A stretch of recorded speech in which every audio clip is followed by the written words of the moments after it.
Now I'm not muted. Nice. Should be good now. Oof. Alright, that should be good. Just gotta fix a couple things. I need a new headset. My right ear thing doesn't work anymore. It started happening like yesterday. Let's see.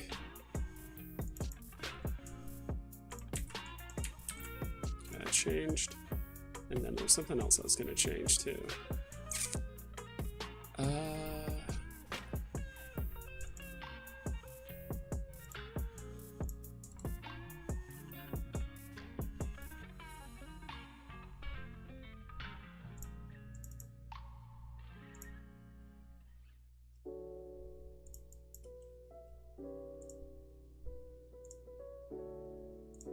Okay, cool.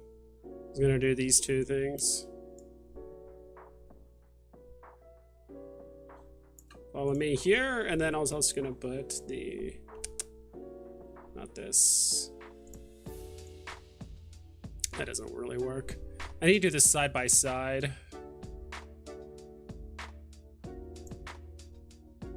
I wish I could turn that sideways, damn. Oh well. Figure that out later. I'll have to do that next time. But I think what I will do is move this down here. That actually kind of works. Let's go. That actually looks a bit better. Sorry, fixing up a couple things, guys. That actually works out pretty well.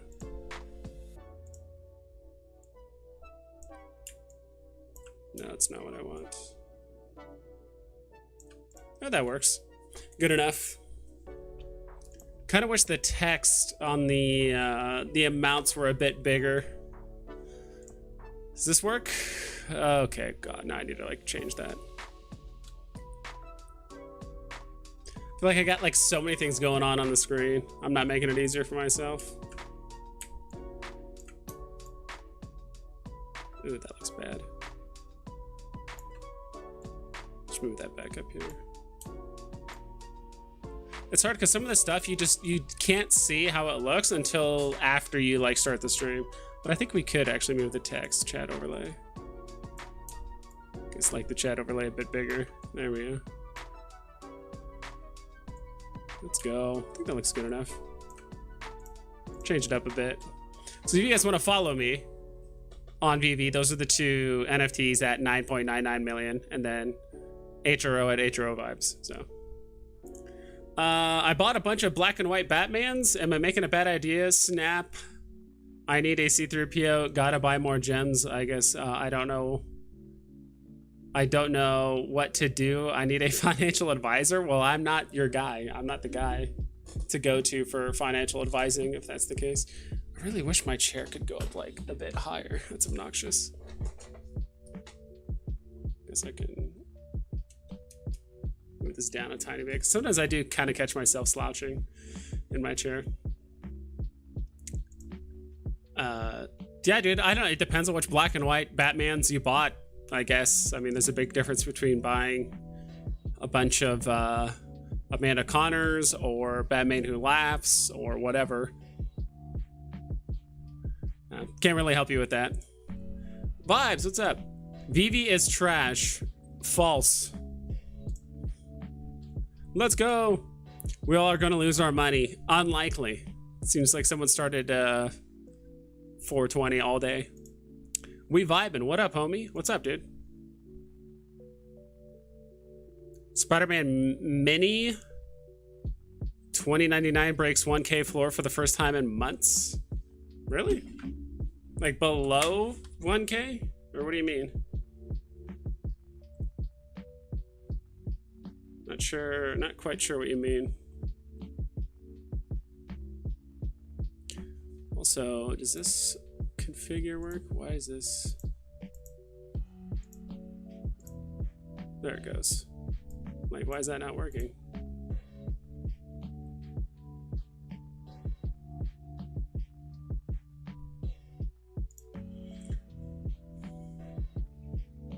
Spider-Man 2099, huh? Is it above or below 1,000? Probably below if I had to guess.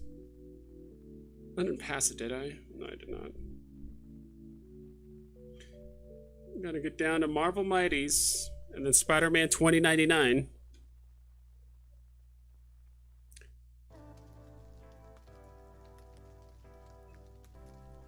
There he is. Getting close to below 1,000. It's getting close. Yeah, that's a randomly low mint. 136 for 1.3 mil. It's pretty decent.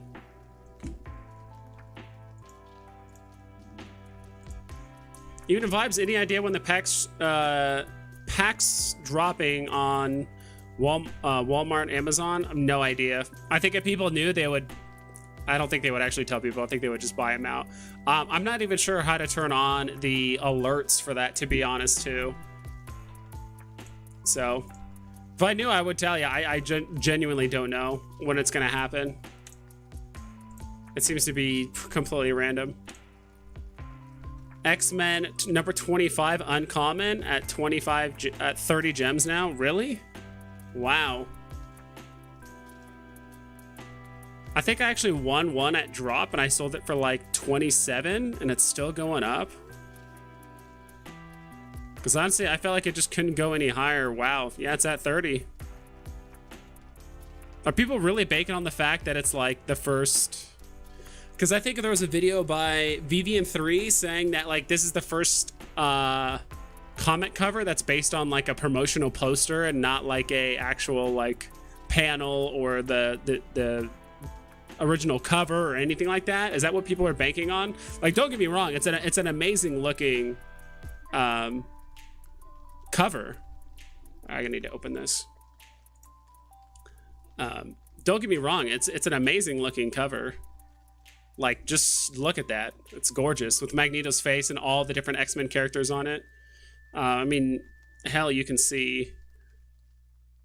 I don't know all these characters. It's been so long, but you can see Wolverine, Cyclops, Bishop, Gambit, Jubilee. I think that's Cable. Oof. Wrong buttons. Put on Do Not Disturb. Colossus, that's actually the person that just texted me. That's actually my corp in EVE Online. Apparently there's a fight going on. Rogue. All these people. Hey Moon, thank you so much for the 250 super chat. Happy 420. Let's go. Me personally, I don't mind it. I don't personally partake. I'm not saying I wouldn't. It's just not something like I go out of my way for. I don't buy it personally. I think the last couple of times I did it was like with a group of friends, and it was like in a relatively fun and safe environment. So like that's it. But yeah. But I do have friends that do get like violently high on a pretty consistent basis, like all the time. That's just what they do.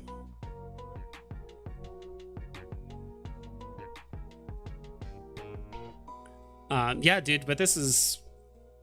I mean, it's a sick looking cover, don't get me wrong. Whoa, we're really getting some dough going in here. Happy 420 vibes? Yeah, dude. Yeah, maybe it needs to be 420 more often. Let's go. So any of you guys that were hoping that I would get, I don't know how else to say it. Yeah, hi. Kind of out of luck. Maybe one of these days. We'll see. Glad I got 3 uncommons on the drop today. 2 4 digits. Nice. Yeah, I got 3 commons and an uncommon. So I actually sold I actually got a 3-digit common. So I got a 304, I believe, and I sold it on the market for like 40 gems. I just kind of wanted to just get rid of it, to be honest. I try to get rid of those like low mints within the first day, because after that, like just less eyes are on it, right? And then I sold the uncommon for 28 gems. Or 27 gems. So they're still going up. Like, don't get me wrong, I love this comic cover, but it's like, I genuinely think if I wait a couple weeks, I can maybe buy it for cheaper.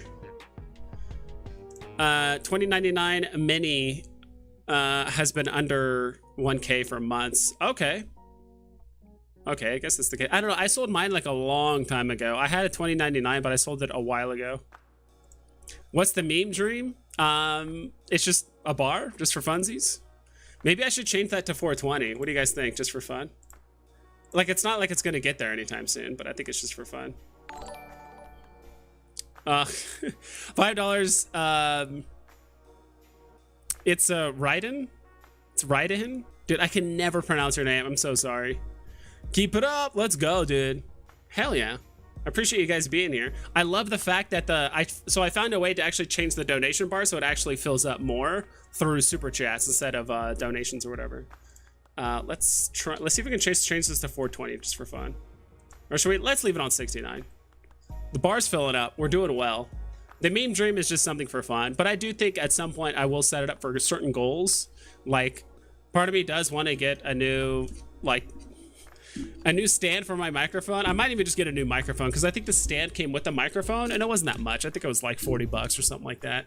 But it's, I don't know, I think it's kind of a fun way to fund things like that. I also do want to be able to play fun games with you guys, find a way for you guys to redeem your points, right? All the points that you guys accumulate while you're watching. So I'm still trying to find a way how you guys can like cash in those points. So yeah. Sup vibes? But dude, honestly, thank you so much. Hamoon, Choo Choo, and it's Raiden. It's Raiden? It's Raiden. It's not like Raiden. I think it's Raiden. What's up, vibes? First SR on drop today. Let's go. Dude, that's awesome. I don't think I've never gotten a secret rare comic. I've never owned one, and I've never bought one. I've never won one on drop, to be honest. So hell yeah, dude. That's awesome. You earned it, Hamoon. Mosquito, what up, vibes and Veve fam? Yeah, we're just hanging out this 420. I think some of the viewers have gotten an early start. Happy 420. Yeah, everyone's excited for it. Want to hear from folks like they like the cover. I like the cover too, don't get me wrong. I just honestly didn't think it would go this high because like now we're starting to push what, Ghost Rider levels. Cost wise, I'm like, I don't know if it's that good. Like, it's a sick looking cover, don't get me wrong, but I don't know if it's that good, which is why I just kind of felt like eventually it was gonna go down. But who knows? I mean, this thing could ride all the way up to like 35, 40. Who knows? It's a good comic to showcase in the showroom. I agree. I'm a huge X-Men fan. The same way that, and I do want to be able to get to that point one day, but the same way my collectibles loves collecting, which I forgot to say it earlier. Yeah, my collectibles. Thanks for stopping by, dude.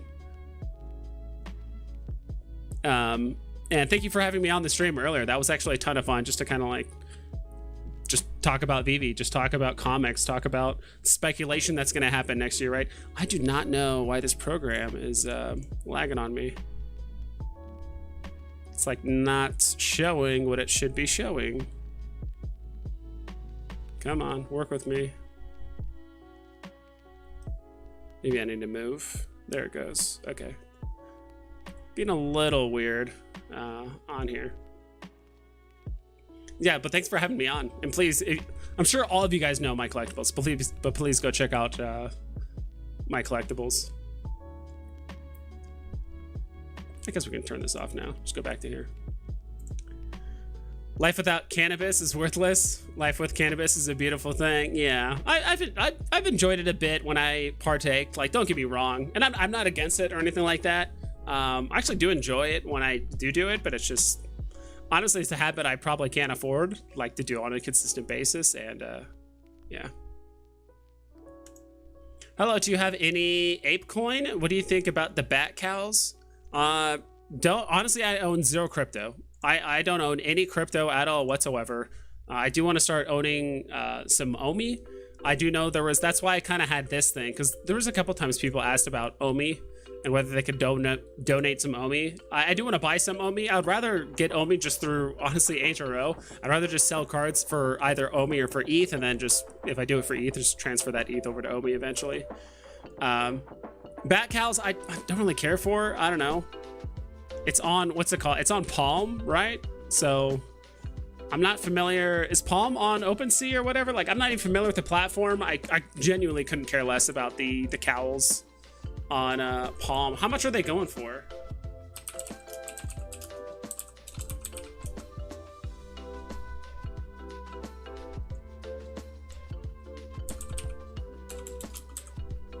It's on Palm, right?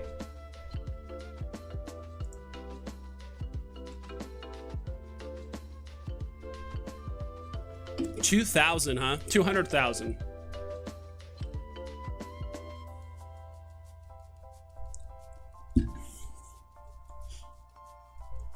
Okay, that's cool.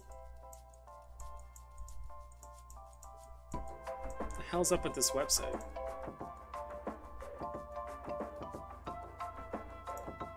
How much are the cowls? Does anyone know how much the cowls are?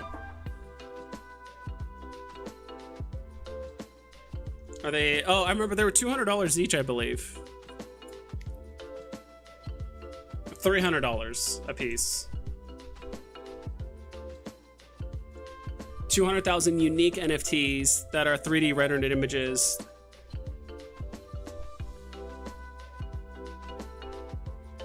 Honestly, seems kind of cool.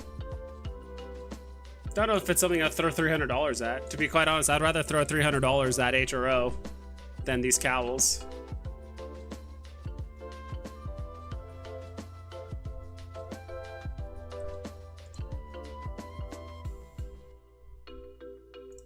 Yeah, the 420 stream, yeah. Bat cows are the coolest thing for sure. Yeah, they seem pretty cool. Like, don't get me wrong. I don't know if it's on OpenSea or whatever it is. Disneyland Lenticular is almost under 100. Yeah, oof, that's rough.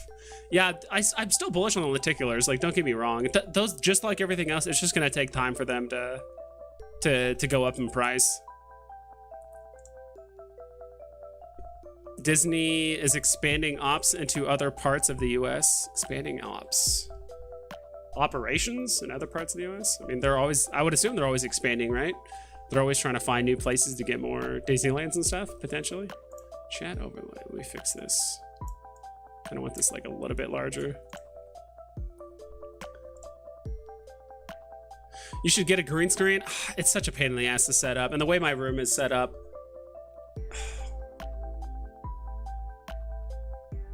I just don't... A, I don't even know what I would put in the background.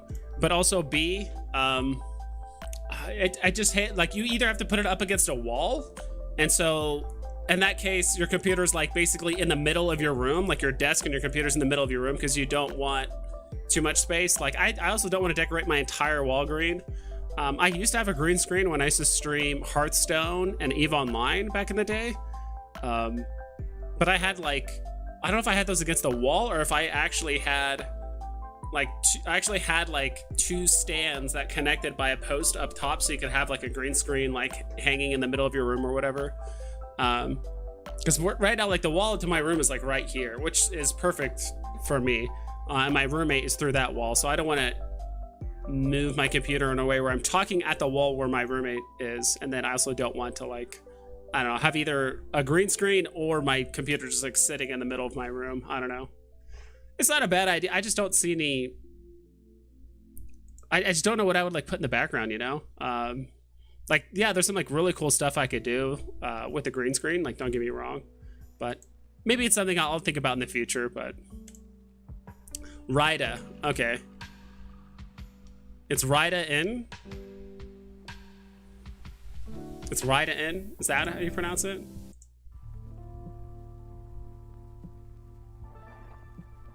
It's Raiden. Rida. Should people buy Goofy right now? The price is now is this price now the all-time high? Can you check the charts for us? Yeah, I can do that really quick. Meet Angel, holy moly. Donated $20 through Super Chat. All right, let me get down here. You rock, man. Keep up the good work. HRO-Veve. And all the NFTs to the moon. I agree. Honestly, the Batman cows do seem like really, really cool. I don't know. It depends on how soon that project is coming along. The only thing I kind of have not even an issue with, but it's like, one, there's a lot of them, and two, there's probably odds are you're probably just gonna get like a meh like NFT, right? Like more than likely. So, dude. But honestly, dude, Meet Angel, thank you so much, and I think you. Okay, you did dono earlier. That was Hamoon, Choo Choo, and then it's Rida. Dude, thank you so much. You guys are trying to fill up that bar, right? We're at 69 12%. And I hate it how I can't put decimal points for the donation goal. It'll only let me do whole numbers, because before I did 69.69 just for fun, or I did like 420.69, but it always like rounded it up to 421. I'm like, oh, that's rough. Chat overlay, donor history. Actually, move that down a tiny bit. But Mean Angel, honestly, dude, thank you so much. That honestly means a lot. Maybe, I don't know, maybe, see, that's a whole point of like the donation goal thing. Maybe one day I do want to get a green screen. I just don't know what I'll put in the background. I just don't know. You could probably do some cool stuff with like your vault, right? Like vault and like NFTs and stuff. I could probably do something like that. That'd be kind of fun. But yeah, Goofy, that's what I was gonna do. So let me pull up Veve collectible, or let me pull up ecomi wiki here.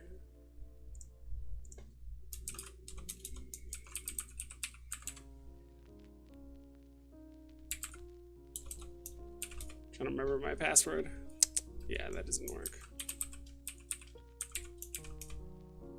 Nope. All right. Let's go. Okay. Full screen this. I think this will work.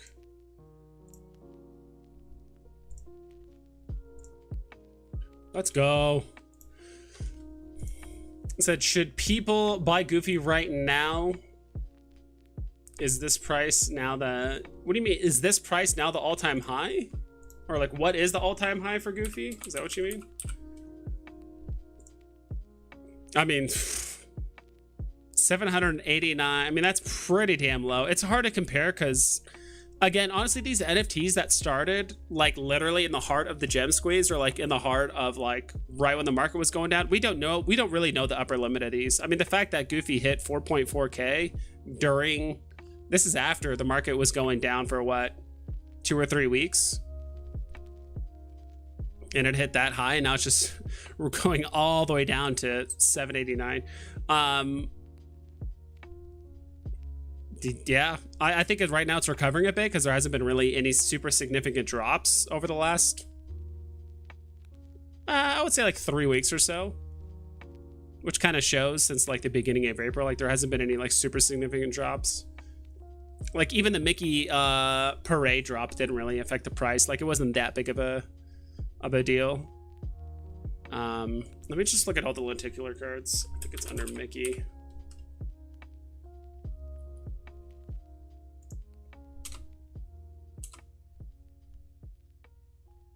Yeah.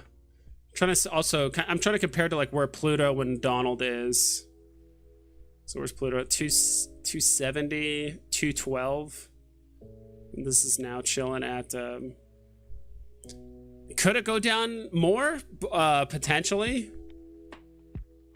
I mean, yeah, I mean, anything is possible for the most part. Like this could go lower if it really wanted to. But is it a good time to buy? Again, you know, people say, oh, it's now a good time to buy. It's like, look, how long are you going to hold it? If you're planning on flipping it in 6 months, maybe it's okay. But long-term buy, like, I don't know where the bottom is for these things. Like, I don't know what the bottom is. So, but I mean, if you're going to hold on to this for over a year, I would say now's a pretty good time to buy, less than a K. And you have a lot of people that bought it. The thing I like to see is like, while it's going down, there was a lot of resistance too, right? Especially around like the 2.5 to 3K mark, and then 1.5 to almost 2K. So yeah, I mean, if you're gonna buy, if you're gonna hold it long term, I mean, honestly, if you're gonna hold anything long term, you can almost legitimately buy anything on the app right now. Like if you're gonna hold anything on the app for longer than like a year or two, you know, not financial advice, but if you buy it, I mean, everything is lower than it was in December, November for certain things. Loved my Tucson dispensary. That's sick. Honestly, I've never been to Tucson. I've been here in Arizona for like 3 years. Never been to Tucson. Never really had like a reason to be honest. Like, I have no friends down there. Or I think a group of my friends visited down there like once, but I just like couldn't make it.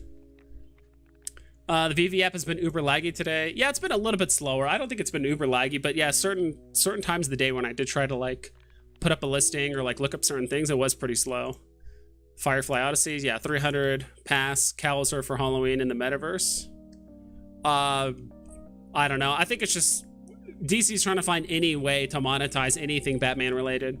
Next time it's going to be capes. Next time it's going to be it's going to be utility belts. Then it's going to be grappling guns. Then batarangs. Then you know, so many other things that they could do. Like the DC right now at this point, I don't think it's like for anything specifically. Like it's not like, oh, they're releasing cowls so people can wear them as Halloween masks in the metaverse. DC is just like, what is anything and everything we can monetize about Batman and make sure it's a little bit different than some of the other platforms that we've already been on, right? So that's why on for Veve it's like DC 3D collectibles. On HRO it's DC cards, and then on Palm it's basically Batman cowls. So probably not wearable. Yeah, I don't know. Like, I mean, given enough time, you know, whether it's 5 or 10 years, probably anything you can imagine related to the Veveverse is probably possible. Like, if they put enough dev time into it, right? Meat Angel is on Nifties. Okay. But you need to have a Matrix NFT in order to buy them. I have 8 Matrix and 7 Matrix cats. What the hell? So you have to own a different NFT to buy them? Yeah, no thanks. I mean, they look cool, don't get me wrong, but like I said, like between the price, the extra hoops of understanding Nifties, how that works, owning Matrix NFTs, all that stuff, it's a bit difficult. And the NFT freshman, thank you so much for joining the Common Gang.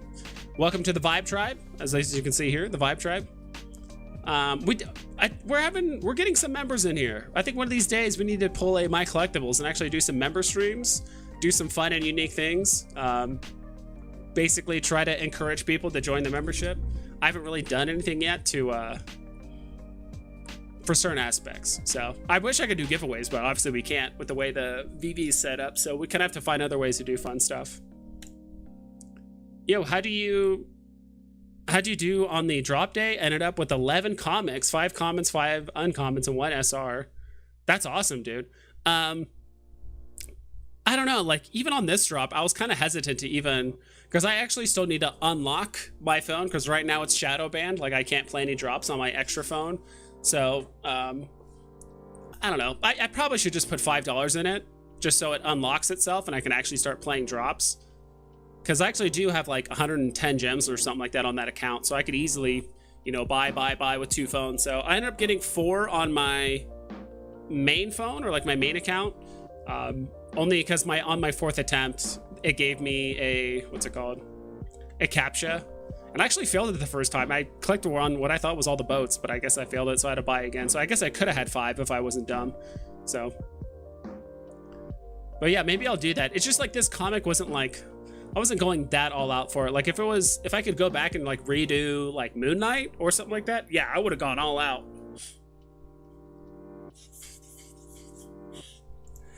Buy lenticulars. Disney will be using lenticulars a lot in 2023. Yeah, I agree. I'm still bullish on lenticulars. Don't get me wrong.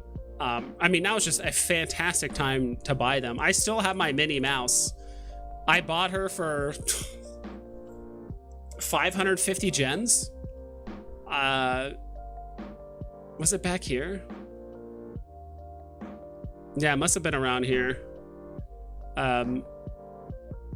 And I thought I could like quick flip it and I never did. And because it spiked up here, started going down. And I knew it was going to start pumping again. And I guess I could have technically flipped it, but I would have lost money. But this pump, what happened right here was just like not enough. And it just like fell off. I'm trying to remember what happened here, but I don't know if there was like an announcement or something, but that was a pretty steep fall off between the 9th and the 11th of February. So, but again, no one knows the future. Like I have so many, any content creator that says they're playing the market, or anyone who says they're playing the market perfectly is just, I think they're just lying. Like no one knows what's going to happen in the future.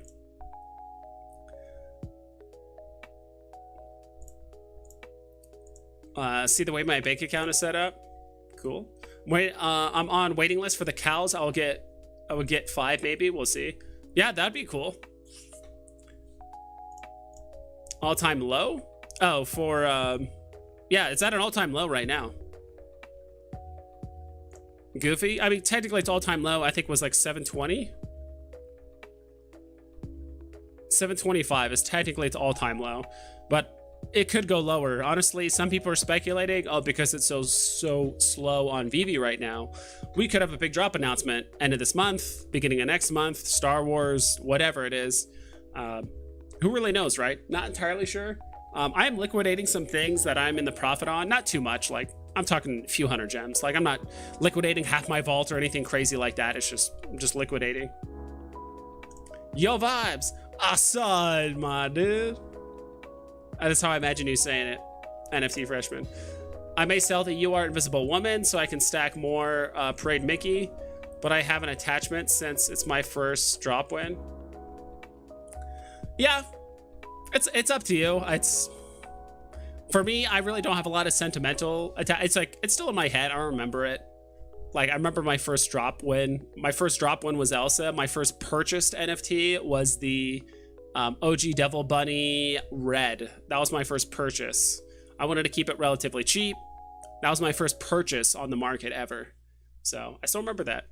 The only issue is, like, that was technically on my other phone, not because I didn't make my Veve Vibes account until probably 2 months after I was like playing the market, and I was pretty confident what I was doing. Because my original account was, I don't remember the name of it, but I named it something completely different. So, like, I didn't even make my Veve Vibes name or anything like that till like 2 months after I'd been on the app.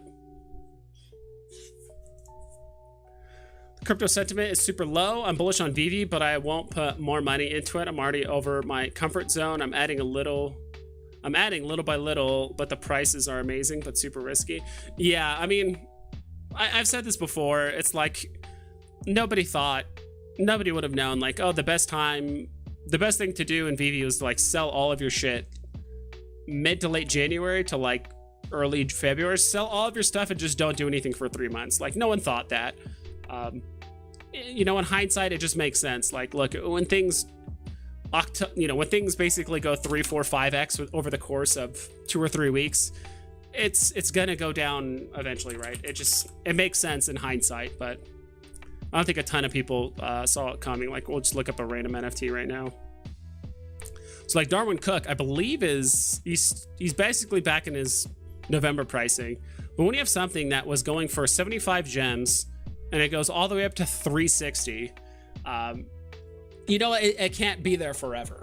Like, even if we took the average down here of like these 2 peaks right here and these 2 peaks on either side, the average is roughly what, 300. It's not going to be up there forever. I just don't think a lot of people thought this. People saw the retracement happening, but I don't think it was going to go all the way back down to November. So, and I think this is just natural retracement. That once we started hitting like late February, a lot of people were talking about bots and this and that. There was a lot of FUD in the community. There's a lot of soon, and not a lot of roadmap, not a lot of information. So we're just like, you know, it just started compounding. Plus the war, plus crypto was down. Like, there's a whole bunch of other issues why I think the retracing kept going down and just got exacerbated. UA is the better school than ASU. Just go downtown near the university. It's really cool. Oh, I'm sure. Don't get me wrong. I do want to visit. I do want to visit Tucson. Maybe I will with some friends at some point. Tucson is like Indian Road all over. You're not missing much. Yeah, exactly. It's a college town, right? So I've been to a few of those. It'd be interesting. I want to at least visit once, but Felonini, I found 1 pack of HRO left on the shelves today in Walmart. First time ever seeing them. Holy moly. Where are you at, Felonini? I probably should have stopped by Walmart today just for shits and gigs, just to see if there was a chance of winning a drop. Unlikely, but we could have done it. Hope that answers your question. I think someone was asking about it earlier. All-time low, all-time high. Yeah, Palace Jerry. Yeah, I'll have to try. It just sucks because like the 2 Walmarts closest to where I live, they don't stock any cards. They got into people stealing them in so many fights. They don't stock them, so I have to always drive to these Walmarts that are probably like 12, 15 minutes away, which doesn't sound terrible, but at the same time, it's a 30-minute drive round trip, and with the way gas prices are, it's just a pain in the ass. I'll take Tucson any day over Phoenix. Really? Interesting. My Collectibles, hell yeah. And oh yeah, I finally became a My Collectibles member after telling him, or just after, he always just streamed at a time when I was like busy or doing other stuff or at the gym or this or that. Finally became a member of My Collectibles. Now I'm going to get a drop head when I get my shit together and actually make an OpenSea account. I've been saying it for 3 days, but it's probably as simple as making like a Bit4X account or something like that. First of all, Tucson is 10 degrees cooler at least every day. That does help. That is nice. I don't mind the heat that much. Luckily, the AC in my car as well as my apartment is like really, really good. But it's like when you're outside. Like I do have a pool here. My Collectibles, and a few of you guys have seen me live stream or jump into like Dino or Rob Stuff live stream while I'm like at the pool. I've definitely gotten tan over these last this last like month or so. With the exception of South Tucson, Tucson is nowhere near as murderous as Phoenix is. Yeah, Phoenix is also one of the biggest cities, not only population wise, but just geographically, it's huge. So in the US. Is shadow ban really a thing? I mean, really, guys, come on. Dan already said it was false. I'm personally, I've heard a lot of stories. They seem to sync up. From what I've heard from multiple sources, I'm going to try it on my phone. On my alt phone, which is this. So I have 2 phones that I use on drops. I will continually get a drop on this phone over and over and over and over. Like it'll say, buy again. I buy it, purchase, buy again, buy. And on this phone, it'll never let me purchase. It'll say all orders have been sent, all orders have been sent. I'm like, what is going on? Why is it not letting me buy any of these comics? Like I can buy 4 or 5 comics back to back to back on this phone, but it won't even let me buy one. Even though the buy button's there, I'm just like, why is it not working? And from what I've heard from multiple people in VV Vault stream and other people that stream, they just said, yeah, well, once I attached, or not attached a credit card, but like once I basically paid for gems on this account, because to be honest, I've never paid for gems on this account. It's always gems I transferred over from my main account before they disabled the transfers. So I'd always transfer gems, you know, before the drop would happen. I wouldn't win it. I would transfer the gems back. That's all I would do with this extra phone. So this phone doesn't even have NFT. Well, it did have an NFT because it won one. So right now it's kind of its own self-sufficient thing. But we'll see. Maybe I'll do it for tomorrow's comic. Or Friday's comic. I guess Friday's comic. I'll try it. I've tried this phone the last 4 or 5 times on comics, collectibles. It always said out of order, or all editions have been delivered. Even though with this phone I can buy it multiple times. So if I do purchase 5 gems in that account and it starts working all of a sudden, yeah, maybe the term shadow ban isn't a thing, or maybe they have a different verbiage for it, or whatever it is. But it works. Whatever that is, it works. So I'm gonna try it for the next drop for sure. And if that's the case, then I mean, there's no other really term for it other than being shadow banned. If anyone is getting any info on NFTs, crypto, AR, AI, the potential development for the next 3 to 5 years is on gaming and anything related to gaming. It also will be a good source of taxes. It's government. Inform on NFTs, crypto. Yeah, I figured this whole like NFT thing, like I figured like NFTs and or like the metaverse, like I think I said like NFTs would probably take like, to get like mass adopted by people would probably take like 3 to 5 years, and then like metaverse will probably take like 5 to 8. You know, and maybe NFTs will be probably a little bit longer too. But I think like Trevor said, I think the Trevor interview with NFT Pirates said NFTs in gaming will be really impressive, but the only issue is like there's no AAA studios that are like doing gaming, and it's just difficult. So. And there's also a lot of misinformation and a lot of just like people that just don't like NFTs. Like even EVE Online, I shit you not, they EVE Online, which is a space MMO that's been around for like nearly 20 years. I think 19 years this year. Next year will be 20 years. Yeah, they've been around as long as WoW. And they literally just did like a press release or an update or an article, whatever you want to call it, just a couple days ago that said like, we are not doing blockchain technology. We don't want to do NFTs. We don't want to do anything related to pay to or play to earn or anything like that yet. You know, they don't, you know, as of right now, they're saying no. They're not saying no in the future or no forever, but it's just not widely adopted yet. It's just not, there's a lot of bad information out there about it. Other gaming platforms, or I should say companies, tried to do it and they got like a ton of backlash. So they're just like, yeah, we're not going to do it. Yeah, bro, all good. Thanks for pulling up the chart. Yeah, of course. Bro, HRO is a ripoff. Like $24.99 retail, and these scalpers are selling for $90 online. What the fuck? I mean, if people are buying them, you can see the confirmed sales. People are buying them. And the fact that it's the first packs ever, it's the first hybrid NFT physical card combos that currently exists. But I mean, that's just, I mean, scalpers have been around for a long, long time. I mean, you've heard about scalping with PS5s and, you know, the newest consoles. You've seen scalpers with computer hardware, right? People are buying like $250 graphics cards and reselling them for $600. Like, people can do that.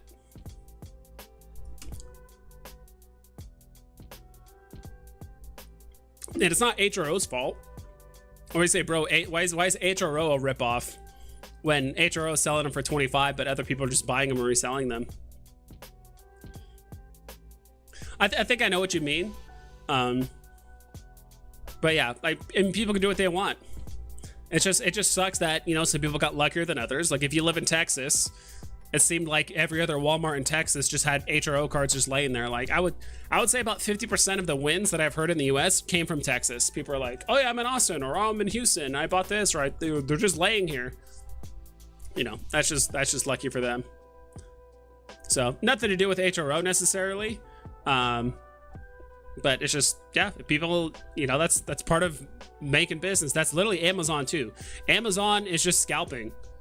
People do, like, everything, most of the things you buy on Amazon, someone else bought it at Walmart or Target. That's what Rob Stuff does. He just buys stuff at other locations, sells it on Amazon. That's just that's, you know, whether you want to call it scalping, whether you want to call it being a middleman, whatever you want to call it. It's just, it is what it is. Moonbird at 27 ETH. I do not know what Moonbird is. Moonbird? Moonbird.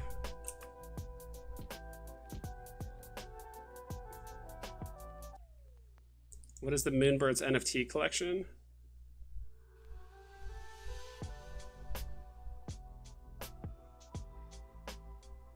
What the hell are Moonbirds?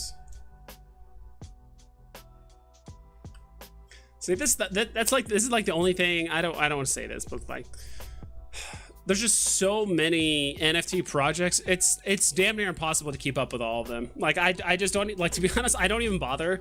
Like, especially, it's like, I just don't care to do a ton of research.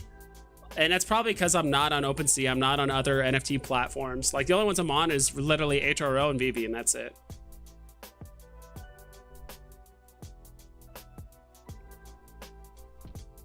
Yeah, currently there's some stuff about Kevin Rose. I don't know who Kevin Rose is.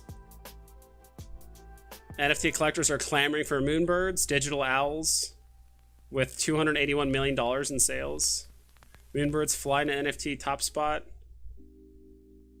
So these things? I mean,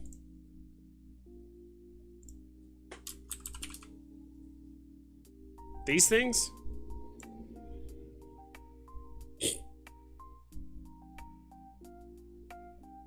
Dude, if these are selling really well, I just cannot wait for our officially licensed shit to actually, like, hit OpenSea or these other platforms.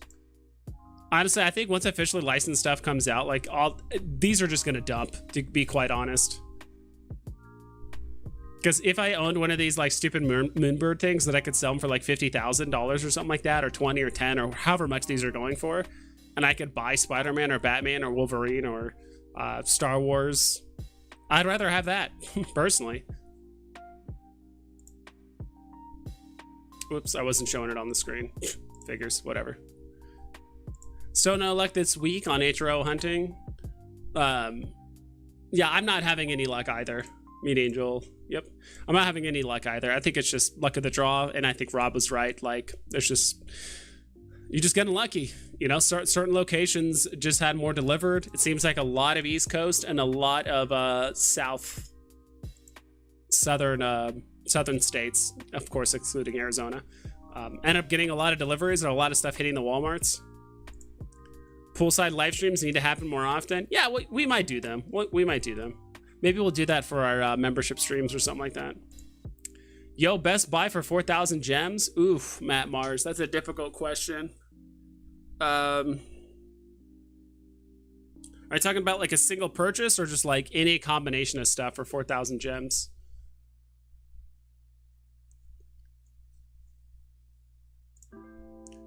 Funky Cold, NFTs are coming out now? NFTs are coming out now, but are not popular with our age unless you are into crypto/niche.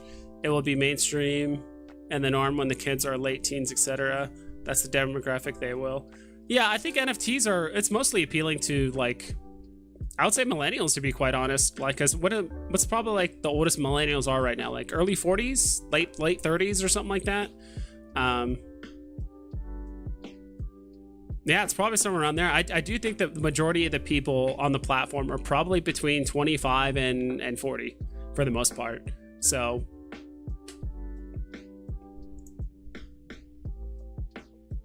with our age, unless you are into crypto/niche. Yeah, because I feel like people that are beyond 40, like 45, maybe 50, just like weren't too into the internet and all this stuff. They're not doing a ton of research on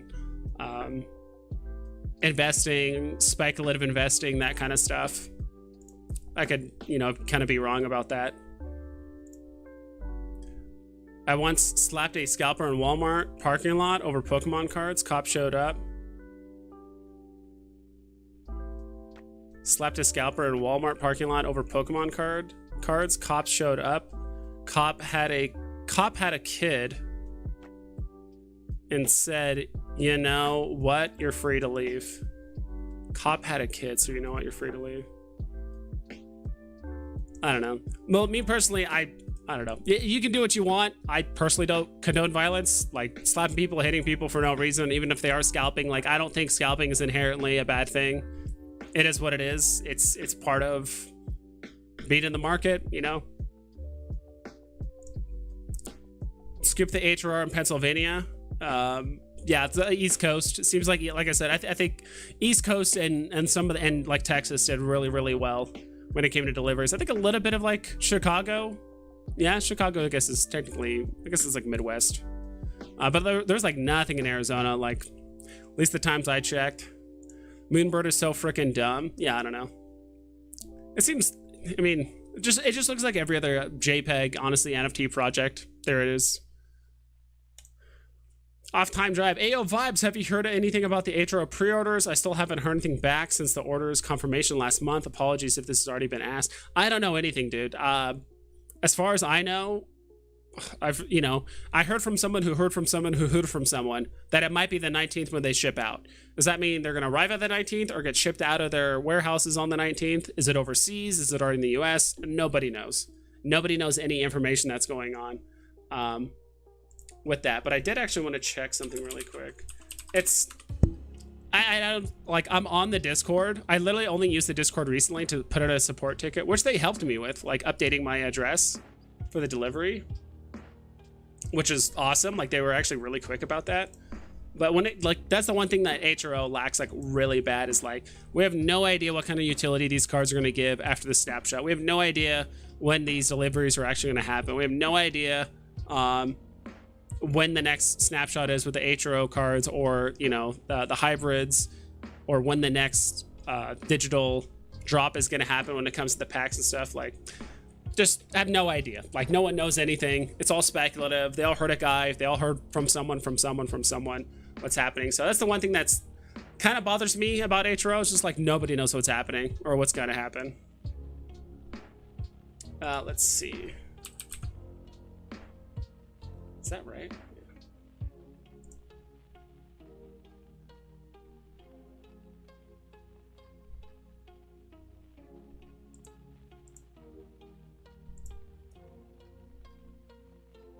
Cool. I haven't gotten any email, because I did hear that some people actually had their pre-orders canceled from HRO, and that's a pretty typical thing, to be honest. From what I've heard from Rob's stuff, it's like actually quite a bit of people actually do have pre-orders canceled when it comes to like purchasing cards pre-ordered wise. It happens all the time. So people were complaining that, oh, it's a rug pull and, you know, this is BS and all that stuff. Rob was like, dude, I get this all the time. He's like, I've had probably at least like 20 or 30 orders canceled for pre-orders of Pokemon, Yu-Gi-Oh, like you name it. Like sometimes they oversell stuff. They realize they don't have enough in supply, or suppliers are like canceling orders. Like it just happens. So, but I haven't gotten a ticket or any kind of information saying my order's been canceled or anything like that, or even a timeline.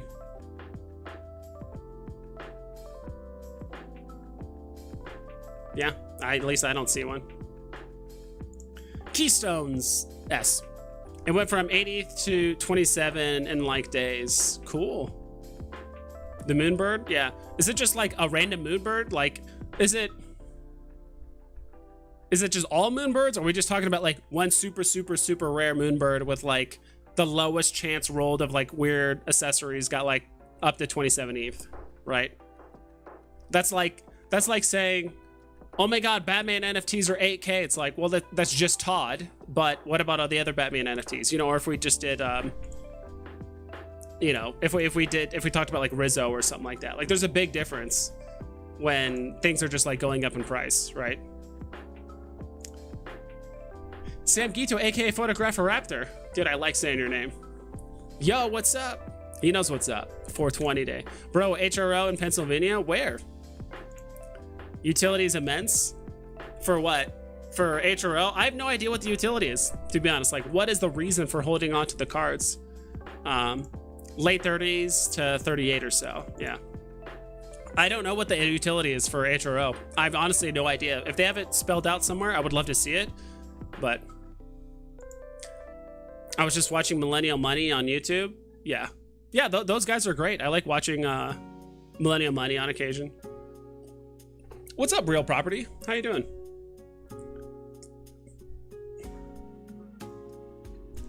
Just Scoop Pizza Truck, 2062. Nice. That's a good mint too. Now's a good time to buy. I mean, it's been a buyer's market for the last month, right?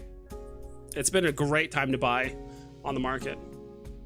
Nothing to do with age. I'm 46. I'm still buying Pokemon to resell later. I've been collecting comics for years, collecting, not selling. Same as Star Wars, Dragon Ball, DC, Marvel. Yeah.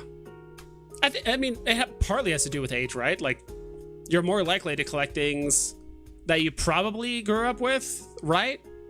Let's say. But me and Angel, you might be the exception, not the rule, right? So maybe you are the only cool 60 or 46-year-old. Say 64. 46-year-old that collects that stuff, right? So, but I would say on average, if you had to compare, there's probably more people into crypto / speculative investing like NFTs and all that stuff in our age group, right? On average.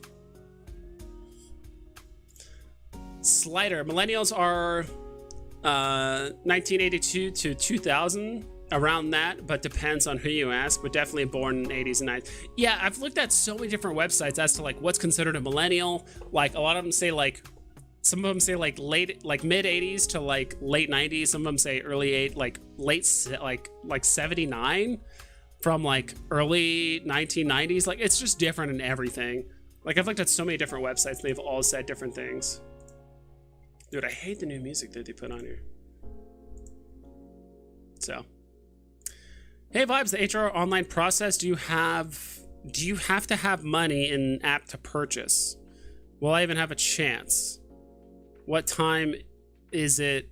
Says 4 days. Let me reread that. Hey Vibes, the HRO online process, do you have to have money in app to purchase? Online process, what do you mean? To like buy stuff? Well, yeah, you have the money in your account to buy stuff. I would, if you're gonna put money on your account, do it through the website like this. Do it through the website up here. Well, it says withdraw. No, there's a way to like add your wallet or add a debit card or like add money, right? Add funds. Deposit. Yeah, you can deposit money in here. You're gonna save a ton of money on fees if you do it on the website. It's 30% fees on your phone, but it's like, so if you try to put $100 on HRO through your phone, it's gonna cost you $130. But if you do it on here, it'll probably cost you $3 in fees rather than $30 in fees or something like that. I don't exactly know what the percent fees are for the website, but it's infinitely less on the website. So if you're going to put money on, put it through the website. Do you have to have money in app to purchase? Yes. Will I even have a chance? Don't know, because honestly, I got lucky. I was part of the digital drop. I wasn't on the whitelist, but I was just available to buy it. I had $100 in my account. I was just clicking buy. And eventually it bought, and I bought the packs I wanted. Wish I bought 10 instead of just 2. Next time I have the chance, I'm definitely going to buy 10. I'm also probably going to preload $500 so I could just buy 10 outright. I don't have to like wait till I'm available to buy it and then like load a 100, because it actually did take a couple minutes for it to like put the money in, at least on my end. So just like Veve, you're probably better off preloading the money that you want to invest rather than waiting.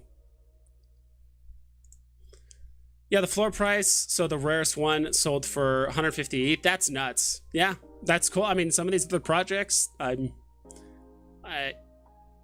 27 ETH floor. Yeah. Snagged the SR Web of Spider-Man 1 series this morning for 250. Now it's up to 450 to 500 now. SR have been pumping this week. Hell yeah. It's kind of hard to follow whatever comics are pumping right now, to be quite honest. Seems like a lot of the Spider-Mans are pumping, but uncommon from today at 33. Sheesh. Yeah, dude. Maybe I sold mine too soon. Don't get me wrong, I like the cover a lot, but just it going up to 33 right now, that's just nuts. Yeah, look at this. Since I checked, what, 20 minutes ago, it's already gone up 10% from 30 up to 33. That's crazy. That's this cover, if in case any of you guys are wondering.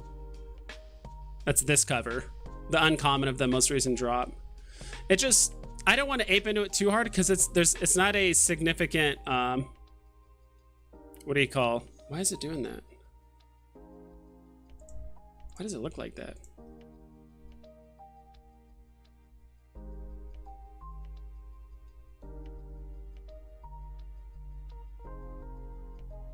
That is so strange. Oh well.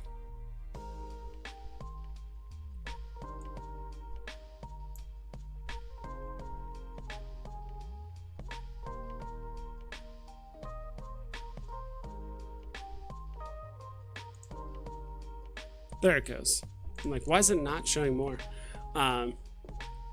It's just not a super premiere comic. That's the only reason why I didn't like ape into it super hard. If you had to fight one Pokemon to the death with nothing but your bare hands, which would you pick and why? You get 2 super potions, but so does the Pokemon. I don't know, that's tough. I don't know I need like the newer gen Pokemon. I'm really familiar with like Gen 1 and Gen 2 Pokemon. I just don't know a lot of the I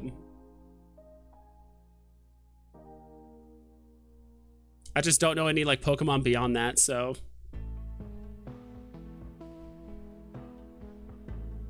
I'm trying to think of a Pokemon that has like no attacking moves or has like really low HP. I don't know. I'm trying to think of. Maybe it's as effed up as it sounds. Maybe some like baby Pokemon, some like the little kid ones. I could just like kick it and just like it has like what 2 HP and it just like gets knocked out immediately. I'm trying to think. Man, that's tough. You're actually making me like look up Pokemon. Hold on. Pokemon. Let's actually do it on screen here so you guys can see what the hell I'm looking at.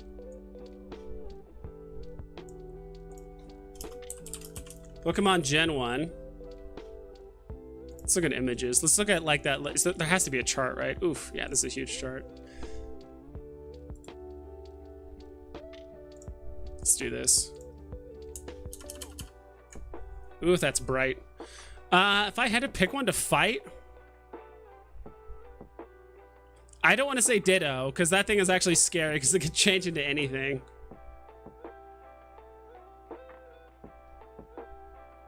I was gonna say like Slowpoke, because it's like super slow and it can't get me. But I don't know, it has psychic abilities. That's scary. Man, I don't know. It's a tough one. Probably something like Kabuto, this little guy that seems like really slow. What's he gonna do? Like pinch my feet or something like that? He might be like really tough on the outside because I'm fighting with my bare hands, right? Oddish would just put me to sleep. Like a Pidgey. It'd be kind of scary, but I feel like once I got my hands on it, I could just like really manhandle it, you know? I don't know. Probably one of those. Maybe, I don't know. I feel like Abra is kind of scary, even though like all it knows is teleport. At least like the wild versions. I don't know. Interesting thought. I don't. It's a fun to kind of go on those tangents occasionally. Which Pokemon would I fight? Yeah, I don't know. Probably Kabuto or Pidgey.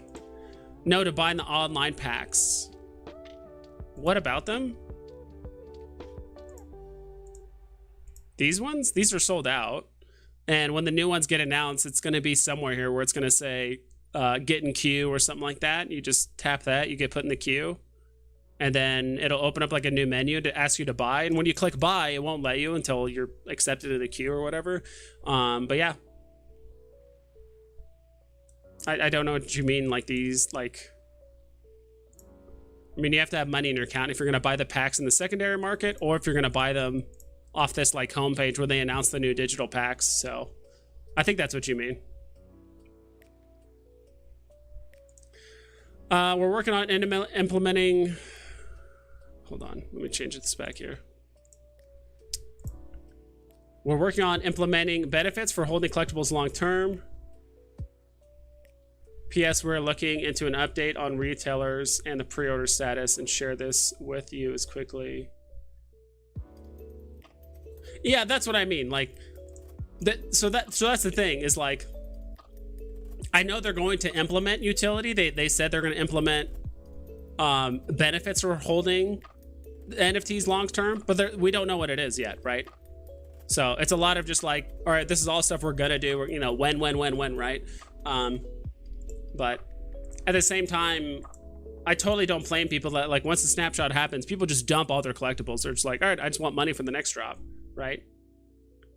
So unless people have a concrete reason to like hold them, I bet you a good amount of people are just gonna sell them off. Can we see your shirt again? It's just this shirt. Hold on. It's I'm trying to remember where I got this shirt. It's I forgot what the logo of this was. But kind of see like a panda drinking and like a monkey with a camo shirt like swinging and drinking, and like a penguin with a little thing on its head. You can kind of see the giraffe or a little bit with like a helicopter. I think it's like some sort of jungle thing. Another penguin with a army hat on. It's just a random shirt I put on. Like, it's nothing special. I think this is a graphic. I love wearing graphic tees. I actually like wearing graphic tees to the gym and stuff. Like, I genuinely don't care what I look like at the gym. Like, people so yeah, I don't know. Heard about genies? No, I haven't heard about genies. Maybe I have actually. It does sound kind of familiar. It's just hard. There's like 400 projects going on with NFTs. Genies.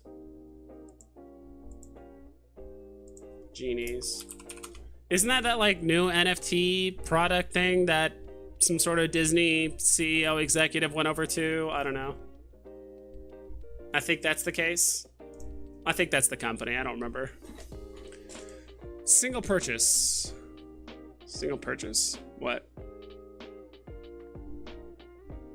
Single purchase what? What up? What's up, YouTube?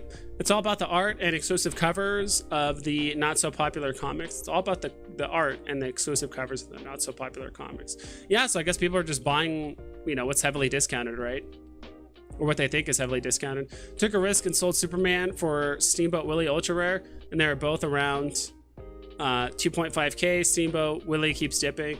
Yeah, I think it'll probably keep dipping for the short term, but I still think it's the next best Mickey NFT there is on the platform, right?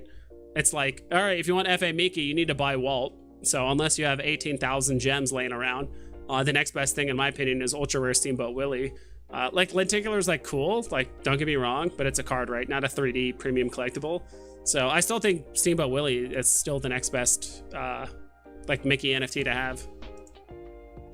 Limited edition poster release. First time Veve uses it on comic cover. Limited edition poster release. First time Veve uses it on a comic cover. Yeah, I heard that was the case. Vivian3 did say that. I don't know. Like, it's not something I want to heavily invest in. I do see it retracing just like everything else in due time. But I mean, it's doing really well in the market. I mean, what's it at right now? I mean, has it already gone up to 50 gems since we've talked about it? It's at 33, kind of slow approaching 34 gems though. 34, 35 gems. So that's just me personally. I definitely get the relevance of it. Yeah, we'll see. I sold 2 uncommon today, made 20 gems. I'm still holding 2 uncommon, 7 common, and 1 rare, 1 ultra rare. Still waiting for prices to drop to buy the SR. Hell yeah, that's awesome. When looking at legendary cards in HRO, there are a bunch of cards hybrid side. They all say edition of basically 14,000. Does that mean that they are thinking of buying? This mean thinking of buying a Superman? Is there 13k of him? Yeah, so let me show you.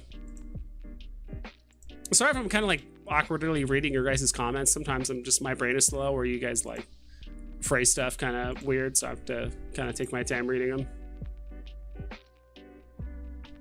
Yeah, so all of these, so we look at Lex Luthor, there's 13,967 of them.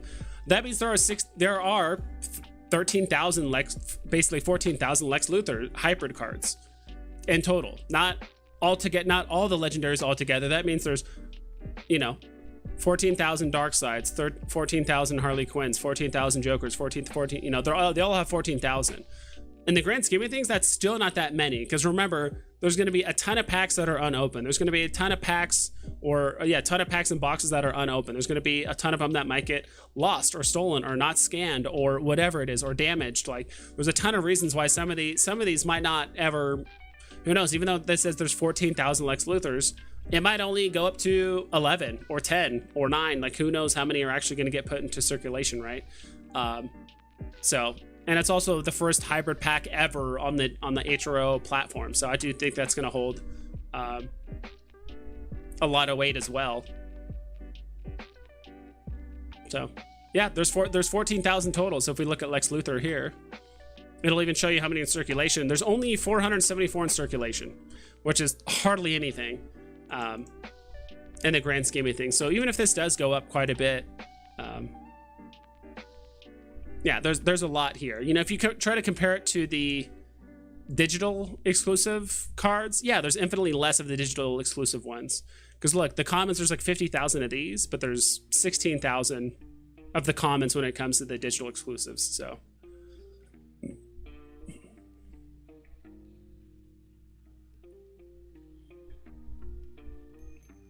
I think right now Riddlers are actually going up because there's less in circulation than there are Batmans, because there's only 83 Riddlers in circulation, but there's like 92 Batmans, I believe, in circulation right now. Let me scroll down. Yeah, 92 Batmans in circulation. And yeah, oof, like this is a low mint relatively. But yeah, there is basically 14,000 of them. But remember, there's going to be a lot of people probably having unopened boxes, or they're going to get stolen or lost or damaged or whatever it is. There's going to be some people that might buy the boxes at Walmart stores and not even realize there's an NFT aspect to them. Like, who knows? I don't know. Unlikely, but it could happen. The slowpoke you pointed to was Cubone. The Venom, I think you meant Eevee. Love you. Well, I know what they are. I guess I was just highlighting different stuff. Like, I know what they look like. Eevee, Venom? Venomoth, you mean? I think Venomoth was the one you were... I don't think I will make the 100 rank for HRO. I'm 270 now, and I'm missing the epics and legendary. Way too much money to risk. Yeah, you have to win it through packs, right? So you have to kind of get lucky there. Even Rob stuff, I don't know how many packs he opened on his stream, but he opened, let's just say 4 hours worth of packs, and he got 2 epic or 2 mythics. He got 2 Wonder Womans. I go Caterpie. That's actually a really good one too. B-Drill would be, not B-Drill, but Weedle would be a mistake. I go Caterpie. It doesn't have a great offensive moves. Most would pick Magikarp. Oh, yeah, I forgot about Magikarp. Bringing the rest of it evolving during the fight. Metapod has the same problem. I would wreck Caterpie. Yeah, Caterpie is a good pick. I forgot about like the bug Pokemon. The only thing is like if it did what's it called, String Shot, and you just kind of get wrapped up and like you just can't move. There's that as well. Plus, it's just disgusting when you really think about it.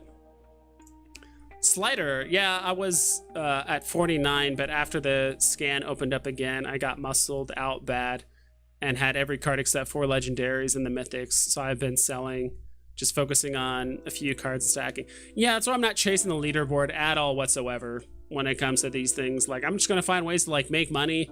When I get my pre-order pack come in, I'm gonna open it on stream. I'll probably do it live, which will be fun. I'm gonna do my best to not show the QR code. I'm gonna try my best to have a decent enough setup, but like again, like I'm trying to remember, there's a couple people that were like, gosh, like so many people on HRO are just noobs, or just like they don't know how to open packs professionally. But it's like, you know, you have people like Rob stuff or maybe Kobe Collects where it's like, yeah, they've opened, you know, not just thousands of packs personally, but like they've done it live on stream and they know what to expect or how to position everything, right? Like me, like I'll probably find a way to angle the camera down, have like light shining so you can see it clearly. But other than that, like don't expect anything nice from me, because A, we're not opening that many packs, but we're also just gonna make do the best we can. So bought a legendary Aquaman unscanned, misprint for 85 on eBay. Stole it. Dude, that's awesome. Legendary Aquaman. Let's look that one up. How much are those going for? Like I said, like that exact reason, like it was just not scanned. That's a fantastic deal. This one? Oh, hell yeah. And he bought it for what? 85 bucks? Yeah, so now you have the physical and the digital version, which is another reason why I like HRO, because it's like, if you get the card, that's what Rob stuff did. He had a A1, I forgot what the card was, to be honest. I'll remember the card when I see it, but I have no idea what rarity it is, or even what it's named.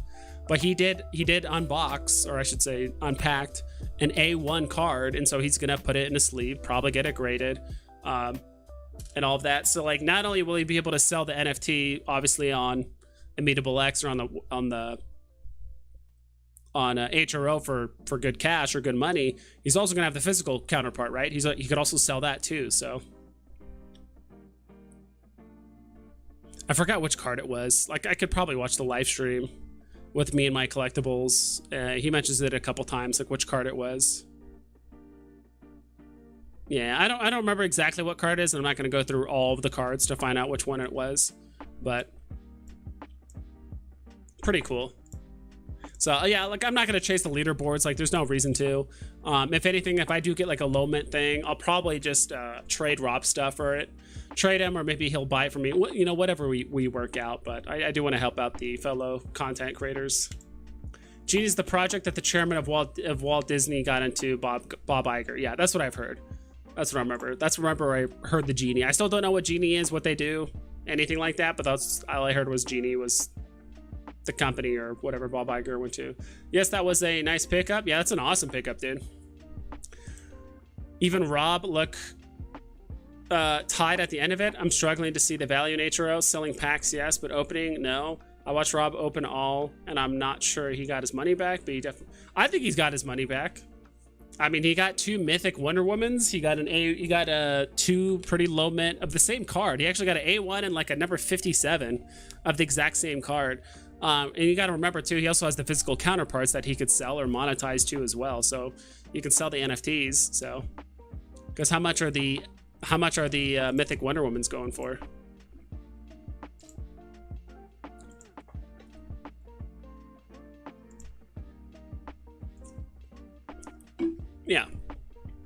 3.5K each. But that's the trade-off, right? Like, I feel like it with something like HRO, you either go for things like packs, unopened packs, and you sell those and you try to make profit that way, or you go all out and you try to make leaderboard. Because, you know, don't forget that, like, even though Rob's stuff here, he's at number 3, even if he's in the top 10 or whatever it is, he's still going to get that airdrop mythic, right? Whenever they do the snapshot for the hybrids eventually, whatever it is, those people are going to airdrop mythics.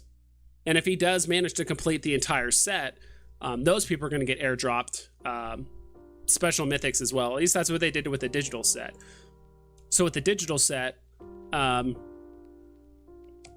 so many people own 30 cards. So they're going to do the snapshot actually tomorrow, noon Pacific time, of the leaderboard right here. And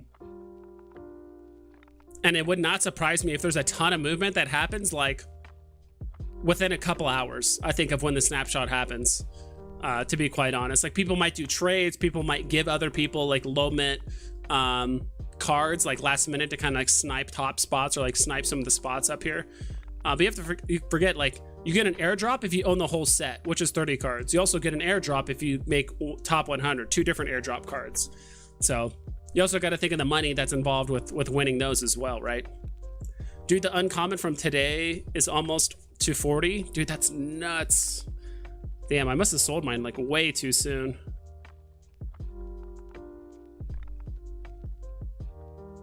Dude, it's at 40 right now. Holy moly. Look at this. It's at 40 right now.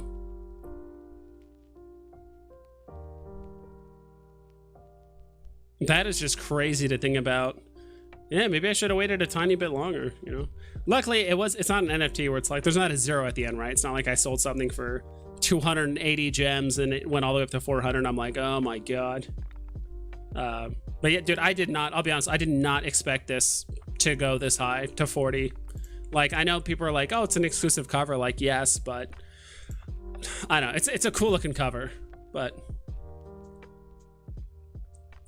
cool. Let's see this. Let's go back here. Actually, it's chill here. Batman, Bruce Wayne, Superior. Yeah. That's what oh, that's it. Superior, yeah. It was the Bruce Wayne Batman card. Rob got an A1. Nice, yeah.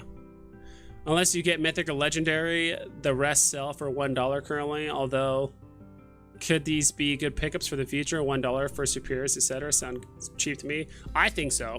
Especially since this is the first set, right? Yeah, let's look at some of these. Honestly, I have not looked at like the pricing for pretty much any of these, to be honest, in like the secondary market.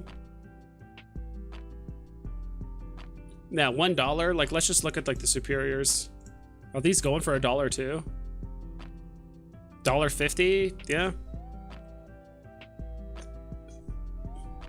I mean, that seems pretty cheap for Superiors. Stuff going for below $4, at least like the higher end stuff, like the more popular characters.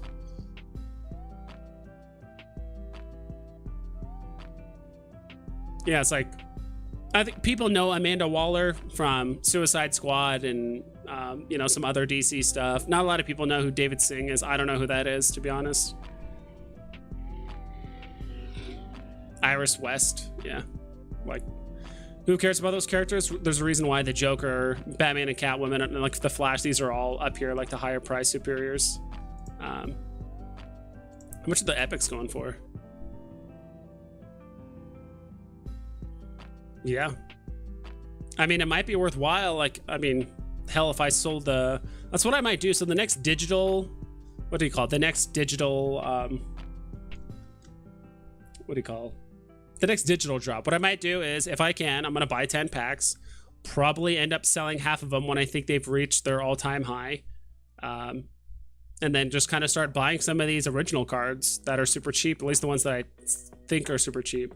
I'm also going to wait for a lot of the pre-orders to come in, as well as the UK orders to come in first before I start buying these, because I do think we're going to have another wave, or potentially we're going to have either another wave or anywhere between an extra 1 or 2 waves of just tons of QR codes getting loaded in between the pre-orders as well as like the UK orders coming in. So What happened to HRO shipping mid-April? Liars. It happens, dude. Like, I'm not too worried about it. It's the first time they've ever done shipping, anything like that. I know Rob stuff in the back of my head is being like, dude, it happens. Like, first time project, first time doing any kind of deliveries, physicals, like all that stuff. They're gonna have supply chain issues. Like, it's just not surprising. Hopefully he gets the airdrop. He deserves it. Yeah, dude, I think he will. He'll definitely, I think, you know, he'll definitely get top 10. He'll definitely get top 10. You know, who knows? Some of these people could come out of nowhere. There's still a ton of pre-orders coming in. I think Rob still said he has dozens, like not like, oh, a dozen, like dozens of more boxes coming in that he'll probably unpack most of them. He'll get a few. I think he said he was going to get a handful of packs graded, but I think he's going to open most of them. Uncommon from today, 40 gems. Yeah, we said that. I bought 4 uncommons, 2 on drop. Yeah. That X-Men comic is only worth... The X-Men comic is only worth $500. Yeah, I think it's like the whole exclusive cover thing. Like, dude, don't get me wrong. Like, dude, I think the cover is sick. I think it's just going to retrace. That's just my take on it.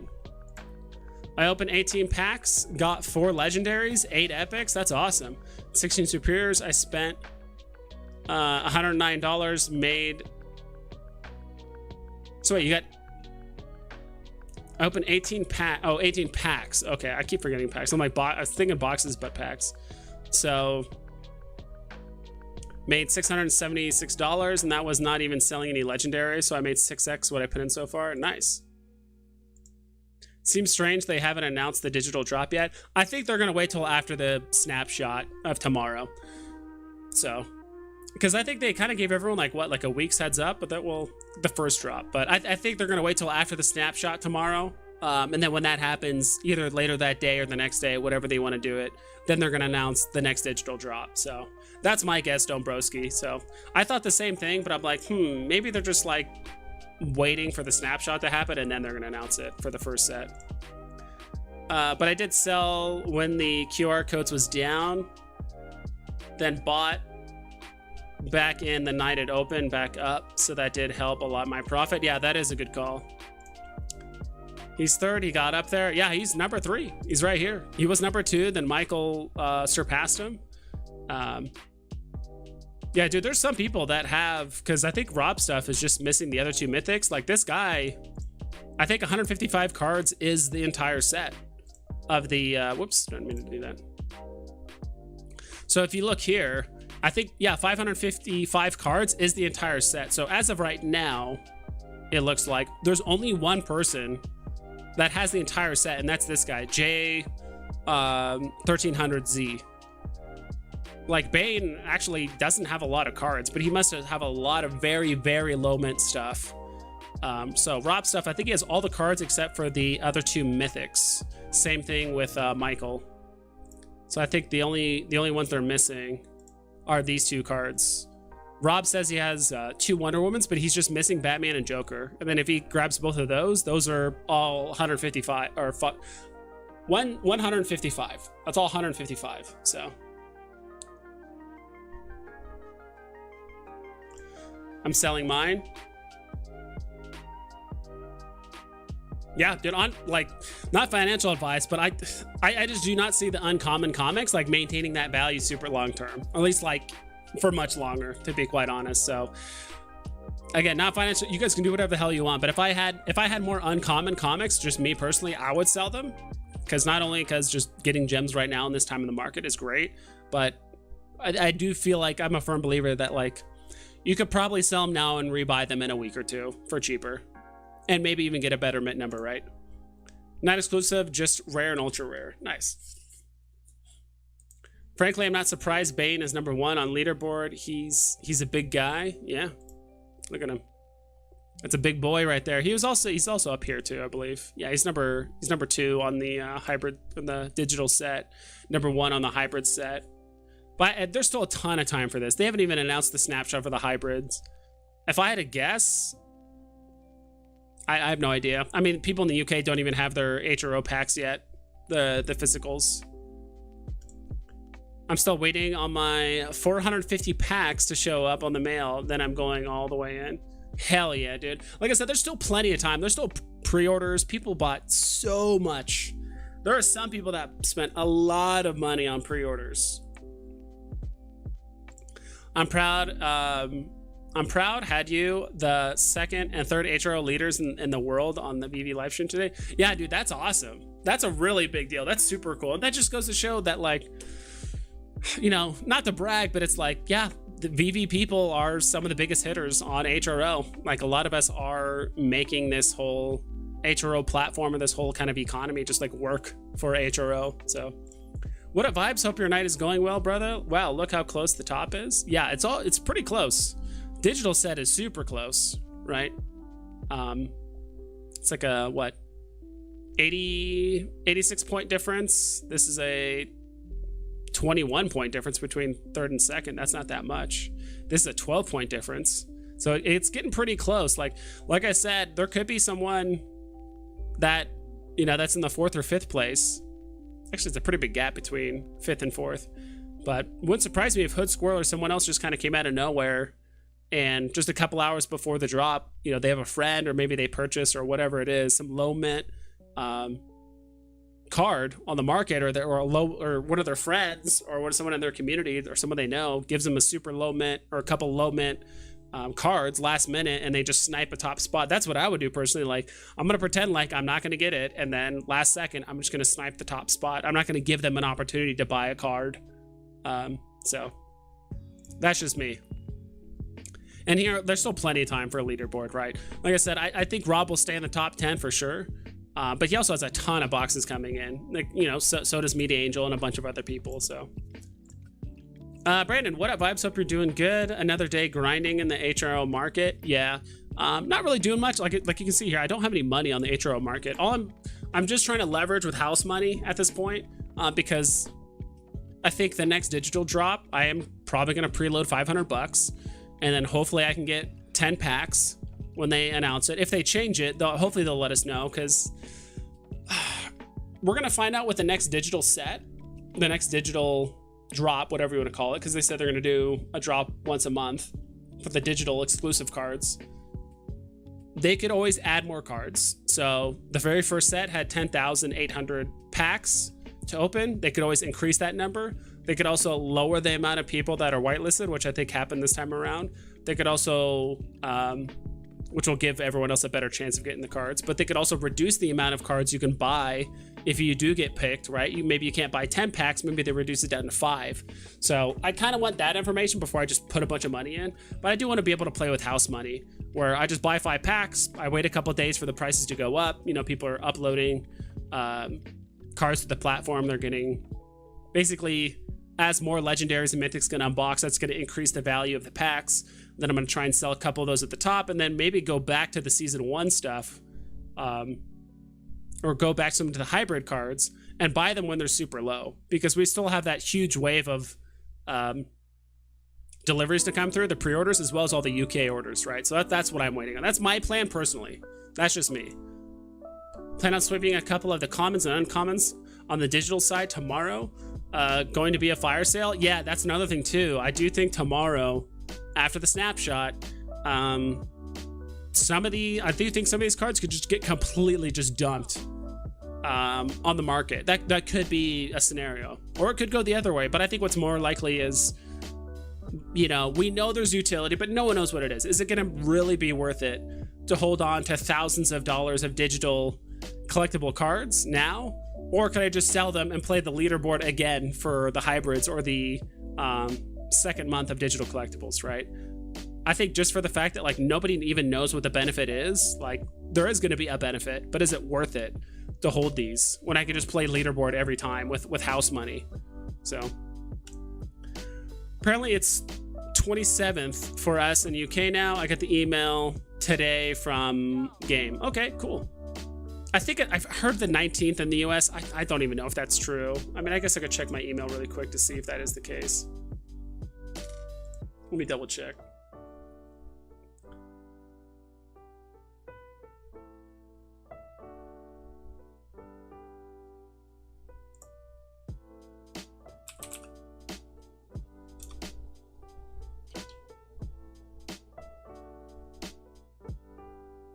I didn't get any kind of email so far from them changing anything. Someone is lurking to make a big move. Oh, there's always someone lurking. Always someone lurking to make a big move. Where the hell did that go?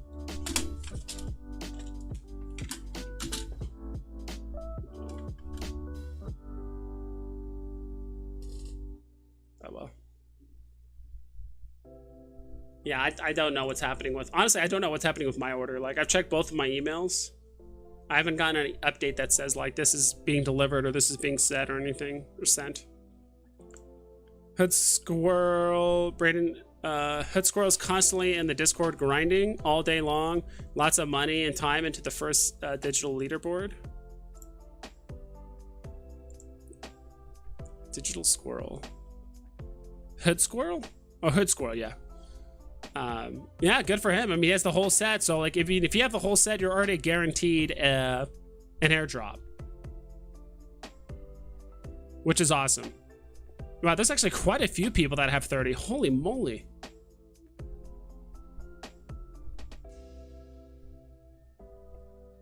So 1, 2, 3, 4, 5, 6, 7.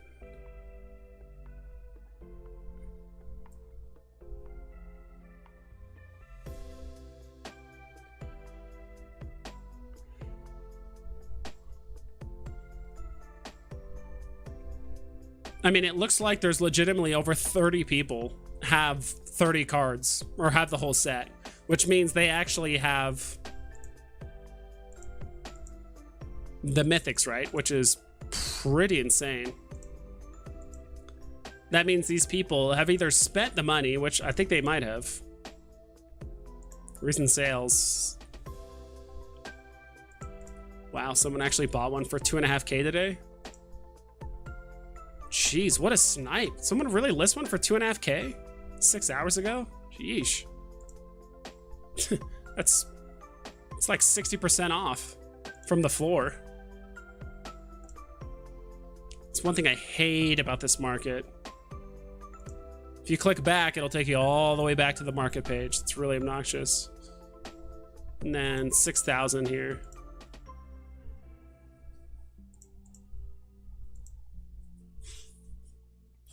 Sold my pack at 590 once I heard snapshot is soon. I got lucky saving it for next digital drop. Yeah, that's probably what I probably should have done, honestly. Like, I knew 880 or like above 700 was going to be a good time to sell the pack. So could have been playing with house money, but is what it is. You have to be careful with HRO. The next step in Bane's master plan is crashing the market with no survivors. Yeah. Breaking everyone in the market's back. That's what Bane does. He's breaking everyone's back. No surprises here. They've raised the number of whitelist already over 600. Buy limit is going down or mints are going up. That's my thought. So actually, maybe there's more whitelist people now than there was prior. Yeah. Mostly because the mix up because of the first drop, right? So either the mints are going to go up or, yeah, mints are going to go up or they're going to have to reduce the amount of pre-orders or ones you can buy limit. $40 floor thinning for uncommon X-Men. X-Men floor at 43. Holy moly.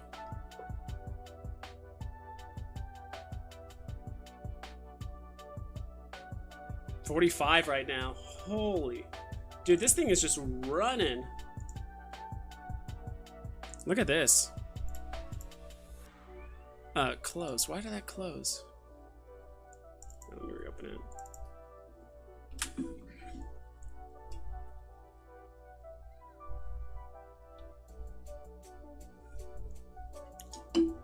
Pretty decent wall at 49 and 50 though. Yeah, pretty big wall at 50.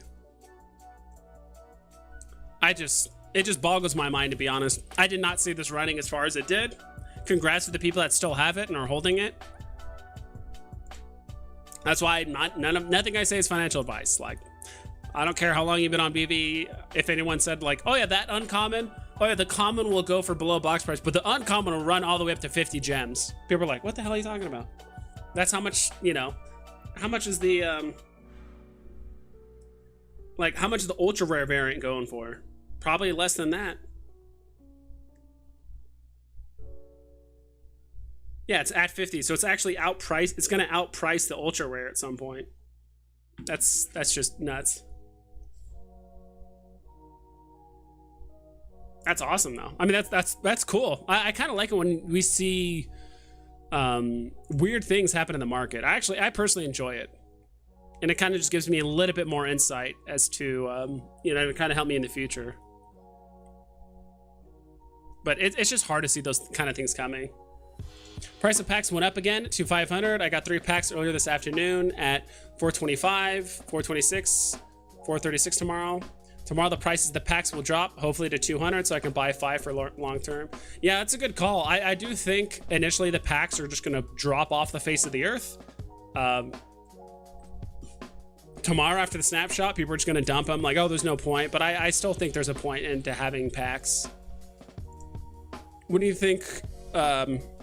When do you think would be the best time to start accumulating on Veve? The market sentiment seems to be shifting slowly. It's better to be a little bit too early and then be too late, to be quite honest. As of right now, there's no heavy hitting catalyst to really incentivize people to spend a ton of money, right? Could prices go down a bit more? Sure, but I just don't see things like dropping an additional like 30 to 40% from here. Could it? Maybe. I don't know. This is all new stuff to me. I do think when MTL hits, prices will initially drop, but then they'll rebound pretty quickly afterward, because the next biggest pump in the market will be OMI to NFT, in my opinion. So X-Men floor is still rising. Yeah, dude, it's nuts. I do not know what's going on. Clicking back on your browser instead, it won't completely take you out. Okay. What's the shortcut for back again? Go back to see. There's a shortcut for it, because I like having this full screen so it's easier for you guys to see. I think is it just backspace? No. You guys know the shortcut to... There is a shortcut to go back. Let me see.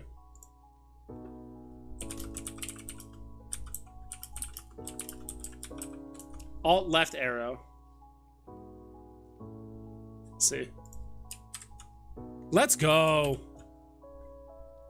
So let's look up something. So superior. This guy. Alt left arrow. Alt left arrow. Let's go. Okay. Thank you. Appreciate that. I knew it had to be something, but even then, that's just silly, right? I feel like if you click this and you click this back, it shouldn't go back to listings. It should just take you back to where you were. Or maybe there's 2 options, like back to listings and then back to market or whatever. I don't know. Uncommon comic is almost at 50 now. Yeah, that just blows my mind, to be quite honest.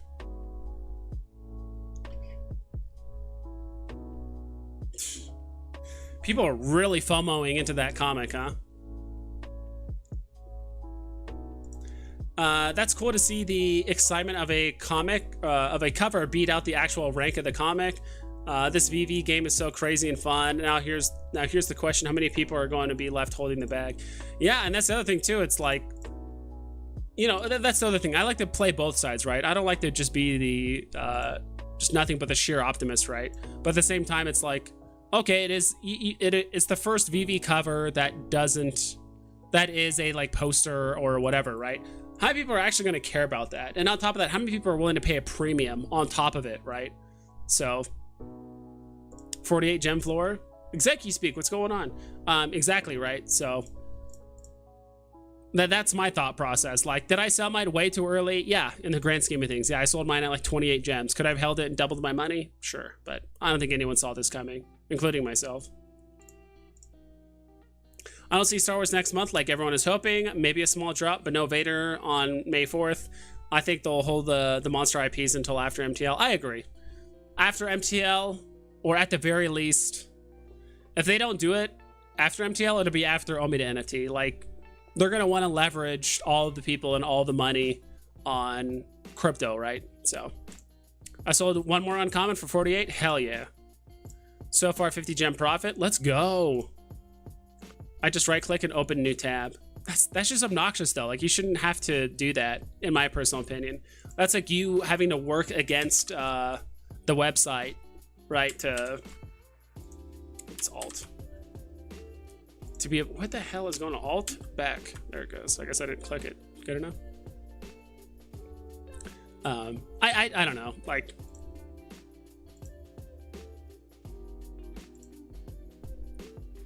I feel like you should be able to do it all in one tab. You shouldn't need to like have multiple tabs open to just like look at multiple things within a certain rarity or whatever it is. Ideally, right? That's just part of the user experience, you know, UI and as well as what's it called, UX. That's what I would want personally. I'd like to have it be all done in one tab, ideally. I don't mind doing it, but it's like, it feels like shouldn't have to. Yes, it was driving me crazy also till I accidentally did it today and I stayed in the same category. Yeah. Cover is absolute fire, yeah. I bought 4, hoping for 25. Yeah, dude, I wish I bought more. If I would have known, of course, everyone says that. Like, oh, I would have bought more below, you know, 20 or whatever. Cover is fire. This is a snapshot tomorrow night at 12 p.m.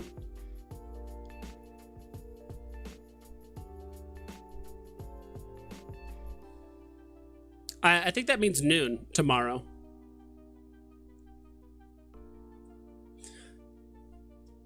Because remember, so it's 11:59 p.m. and then once it hits midnight, it's technically 12 a.m. and then we have to wait all the way till noon tomorrow. And then once it goes from 11:59 a.m. and it switches to noon, that's 12 p.m. So it's noon tomorrow.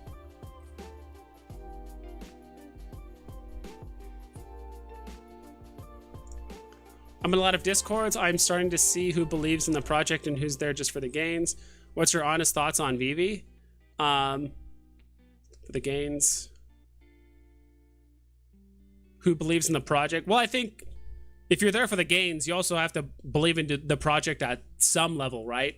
I'm both. Like, I'm here to like make money, but I'm also here to like, I'm not going to be like heavily selling my vault or anything like that, like anytime soon. But if there is such thing as utility and renting and all that other stuff, and I see the potential to potentially make money day after day, like, yeah, I'm super bullish on it in the long term.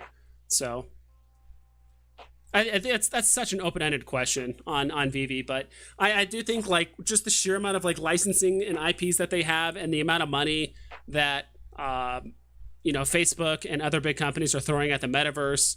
And, you know, like I said, even if Veve doesn't come out with a metaverse or a Veveverse at all whatsoever, they're going to have some premium license IPs and they can contact these companies that have a metaverse and be like, look, we have all these digital collectibles. We can put them on your platform, but like, you're going to want our IPs. You're going to want our NFTs on your platform because we already have people spending a ton of money. We have a lot of people that own these and we have some utility going on. Let's work together and find a way to, you know, to make that happen. So yeah, I'm super bullish on the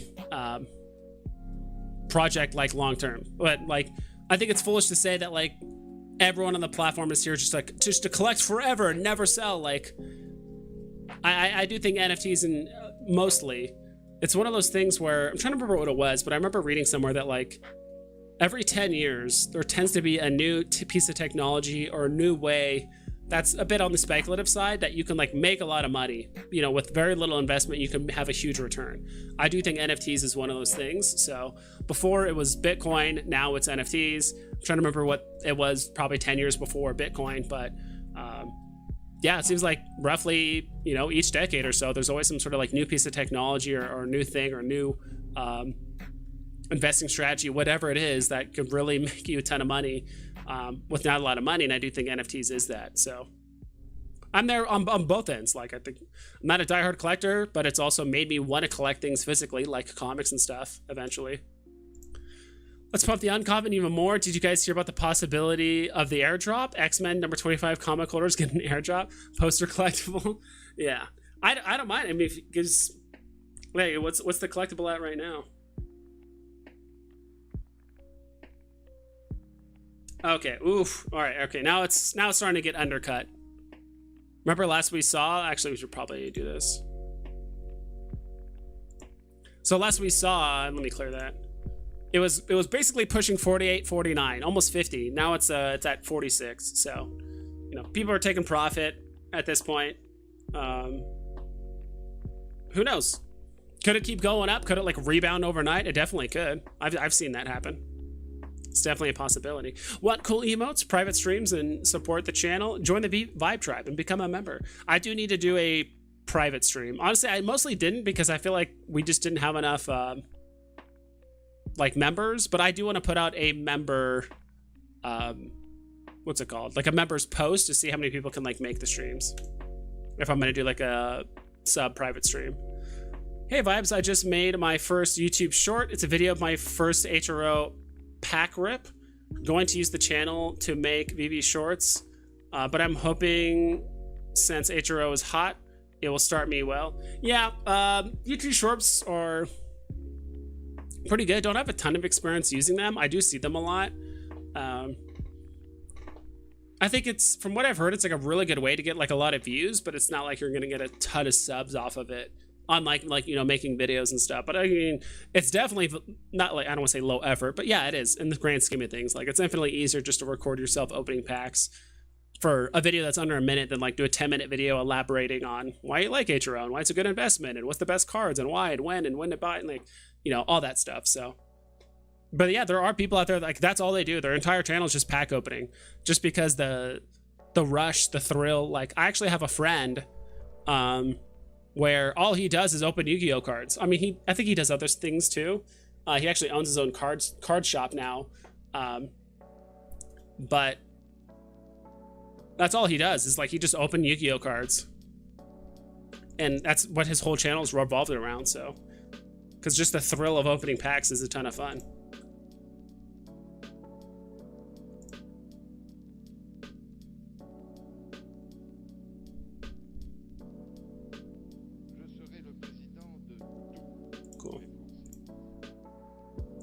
Beanie Babies.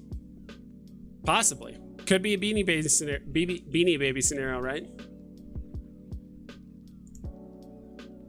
Clint, save that for the Captain America series, yeah. Comic market's going bullish, it seems. Yeah, yeah, the comic, I do firmly believe on VV, things do happen in cycles. So it'll be the collectibles and the comics and then back and forth, and like, you know, it goes in cycles, right? People get bored with money, or people start consolidating their collection in a certain direction, and then once it's not doing well, they start selling stuff off to then buy something else in a different direction, right? So, well, I've sold some comics right now for 20 to 30% profit, going to hold gems for May 1st, big drop, or 2 dipped market. Big drop or 2 dipped market. What do you mean 2 dipped market? We'll see. I do think there's some sort of big, like something's gonna happen over the next like month or so, or over the next like 2 or 3 weeks.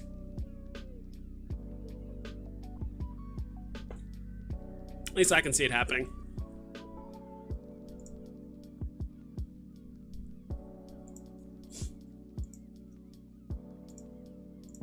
Let me check something really quick. Does this work?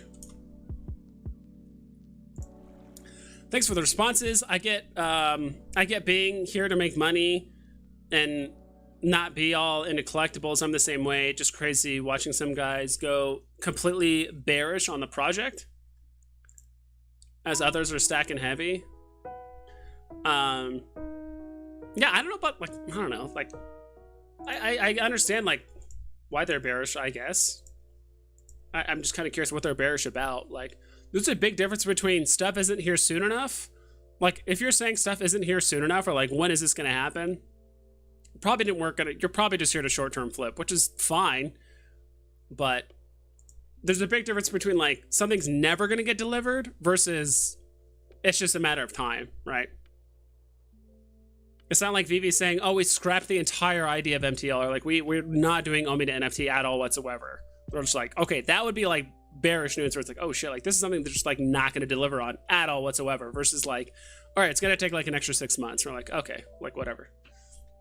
Like, I think there's a big difference. So if Veve drops Star Wars in May, do you think YouTube will dip or pump? I think initially it'll dip, but then it'll probably pump. It's still going to be the first Star Wars NFTs. I mean, I think the market across the board is going to dip. But could it dip? I mean, yeah. I think if it does dip, I think the only reason why I see that happening is because either people have doubles of R2 or C3PO, and they're like, I need to sell one so I can afford the new Star Wars stuff, or what could happen, and you know, I used to be in this scenario. There's probably a lot of people in this scenario where it's like R2 is their big NFT, and that is it, and they have a bunch of smaller stuff, right? Like they have R2 and they have like a bunch of like collectibles that are like under 100 gems. So they're like, ooh, I really, really want, let's say it's episode 1. Someone like Dino or whatever. They drop Darth Maul, Qui-Gon, whatever. They don't have the means to put like an extra $2,000 on the app. They're like, oh, all right, I'm just going to sell R2 because I'd rather chase these collectibles in the aftermarket or try and go for them on drop than like keep R2, right? Like that's the only way I see it happening, but they're still the first Star Wars NFTs in the app. Sorry, either 1, okay, big drop, or 2, buy something that dips on the market. Yeah. Or that dips the market. Either way. Gems. Hey, let's bet gems. Vibes, your bot software reminds me of Pokemon Pack Breaker. Have you heard of Royalty Gaming? Yeah, so like this whole the only thing I don't like about it is like on YouTube. So on Twitch, you guys, I think the majority of you guys have been on Twitch. If you haven't, there's a little section where you can kind of get private whispers from like the bot that'll tell you. So instead of just like cluttering chat where it shows like Streamlabs, like, you know, instead of cluttering chat, it'll just send you. So if you type in exclamation point gems, it'll just privately whisper you like, hey, by the way, you have this many gems, right? To work with. So that's the only thing that's one thing I don't like about, because most of the Streamlabs bot is designed for Twitch. YouTube is kind of an afterthought.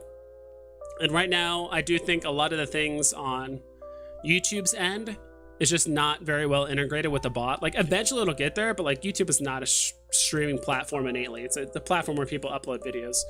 But as we keep getting more streamers on the platform, some big names, right, that are probably coming over from Twitch, YouTube could add more tools and stuff to like allow bots to have more integration and stuff. Because I would love to have it eventually. Like when you watch stuff on YouTube, there's a couple buttons at the bottom where you can actually redeem very easily. You click a button, you can redeem, you know, your gems for a certain fun activity that I have set up. Because I do have that stuff set up, but you have to know what they are. Like I can actually show you guys. Let's see. Cloudbot store. So, and I'm also trying to remember, like, how do I get the third-party website?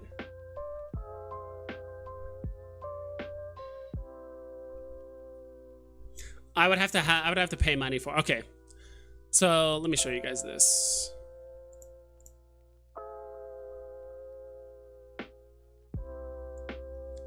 So as of right now, there's only 3 ways that you can actually redeem your points or your whatever. Let me close this.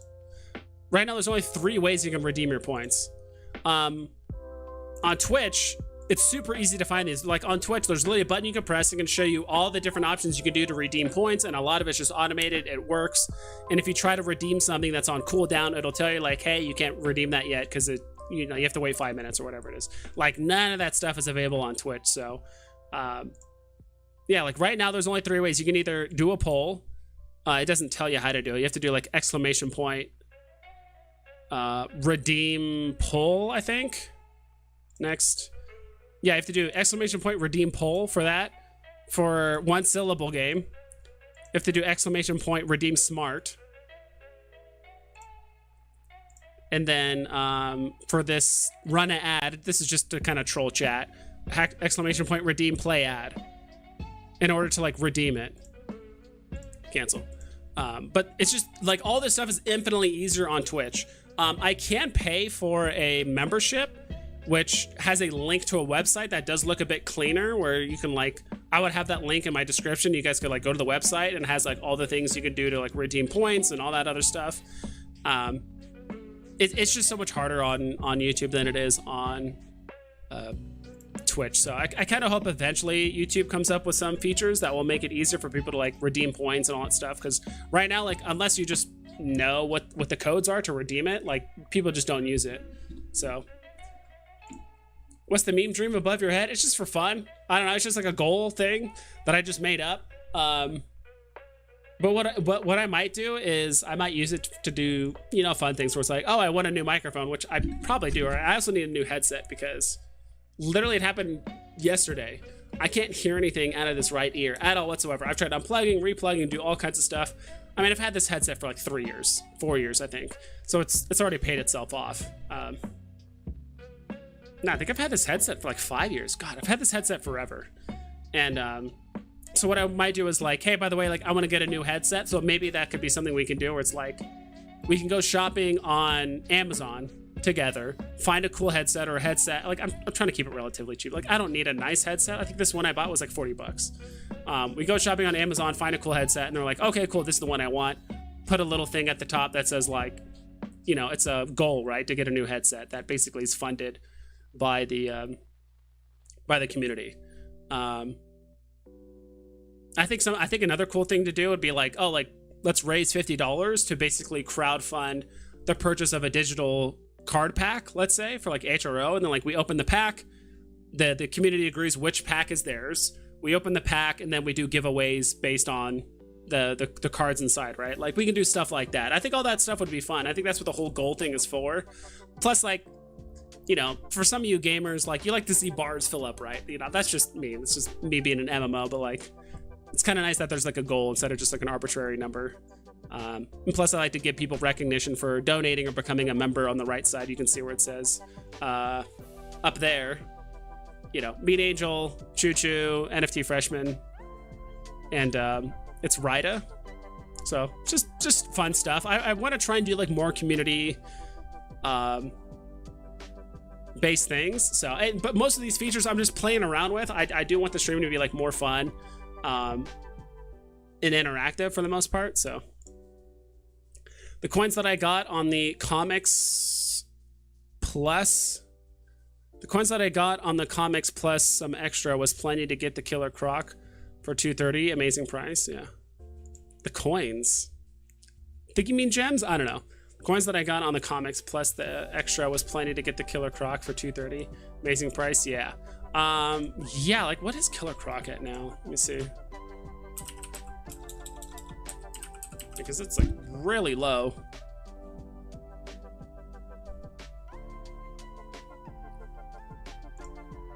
Yeah, I mean Killer Croc right now is at 240.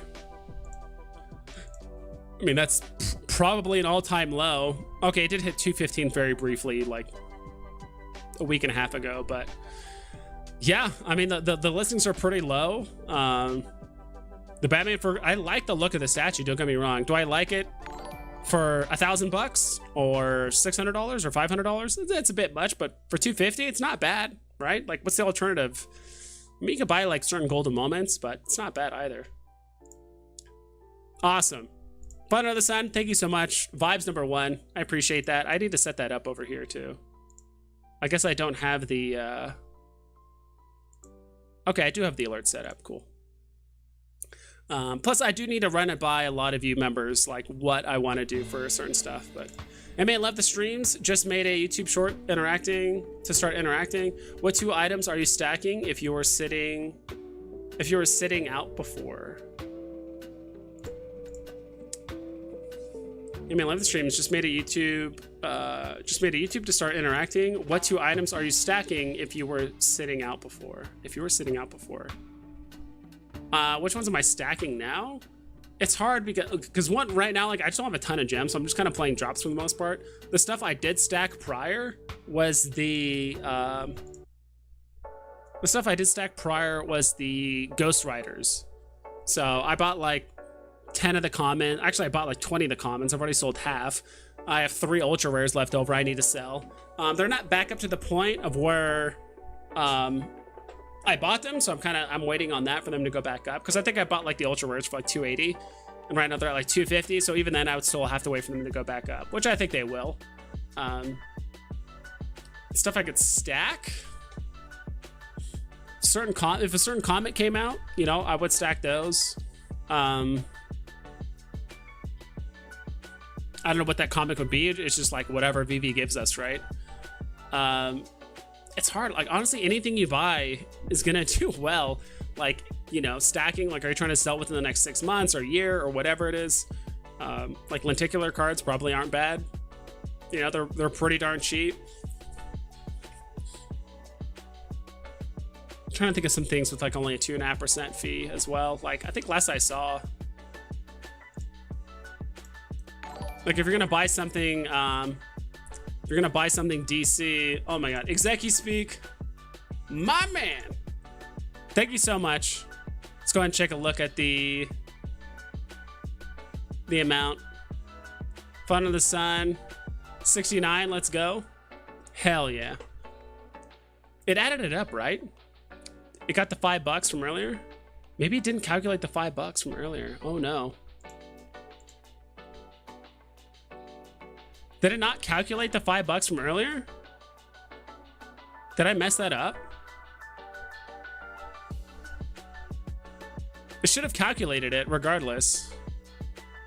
Also, let me add something.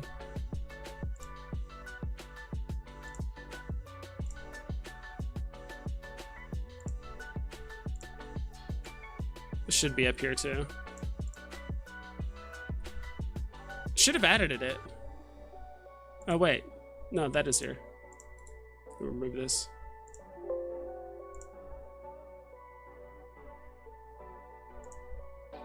That should have taken us to 69, right? That should have taken us to 69. Or maybe I did my numbers wrong, or maybe it didn't add it because it didn't calculate Fun Under the Suns. What did we have before? But dude, thank you so much, Execu Speak. I really appreciate it. Maybe it didn't calculate it. It's strange how it calculated it for Execu Speak. I don't know. We're getting there though. Oh my God. The meme dream. Will it take us beyond? It should take us beyond. Maybe once it calculates it. Dude, Travis, thank you so much. Execu Speak, dude, you guys are honestly awesome. I need to do this like me, this thing more often. Maybe next time we'll do it for something else. I do want to do like more community crowd like funded stuff. You know, buying digital packs that like the community crowd funds, right? I think that'd be a lot of fun. Let's see here. Why is the alert not going off? There it goes. There it goes. Now we're well over 105%, dude. Even further beyond. Ah! Gotta play some like Dragon Ball Z, dude. I love it, dude. Honestly, you guys are really awesome. Meme Dream, now I just bitched it up a little bit. Now you should be there. Now we're above. Now we're well above 69, right? Dude, I love it. You guys are making it happen. I really, really appreciate it. See, I'm telling you, dude, it's the health bars. People like seeing the bars go up and down. It's really awesome. I really appreciate it. Have you bought any Secret Rares vibes? I know you said you didn't. I haven't got any on drops, and I haven't bought any Secret Rares. Execu Speak, thank you so much. You guys are awesome. I really want to find a way to make the what do you call it? The dollar amounts on the side to be bigger. I don't know why it's so tiny on the sides.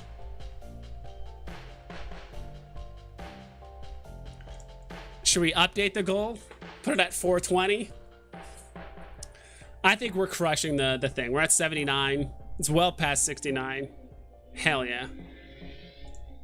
But no, I don't have any Secret Rares. I do want to buy certain Secret Rares. Let's actually look really quick. My NFT tracker. Let's do this. Let's go here. Open this up. Let's go. NFTs. Secret Rare. Let's look at some of the Secret Rares. Let's look at all the Secret Rares above like 500. Which is probably quite a few. Or it's because it's on collectibles too.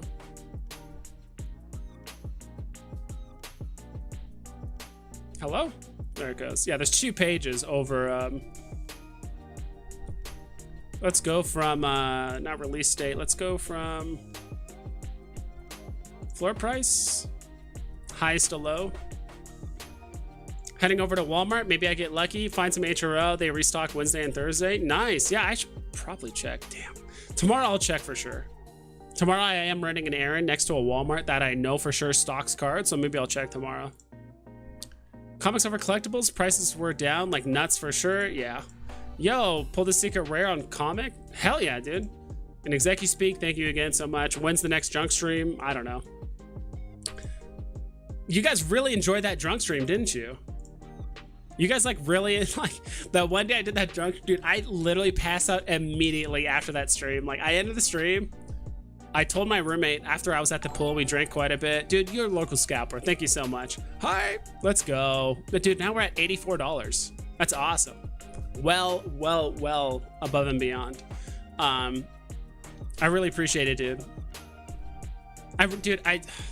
I so wish, don't get me wrong, I so wish I could give people membership, because like I know your local scalpers in here a lot, like, you know, that's enough to become a member. You know, I want as many people as possible to have like the cool emotes and all that stuff, but I'm not allowed to like give out membership and stuff. But regardless, and that's one thing I do like about Twitch is that sometimes instead of just donating money, which is always appreciated, don't get me wrong, you can also donate memberships. So it's like, hey, I'm gonna buy for 2 memberships to give to random people in chat. Like I always like that about Twitch. So I don't know, like a day may come, like maybe if Veve gets more mass adopted, like maybe I'll just live stream on Twitch and YouTube at the same time, which will actually be kind of cool and fun.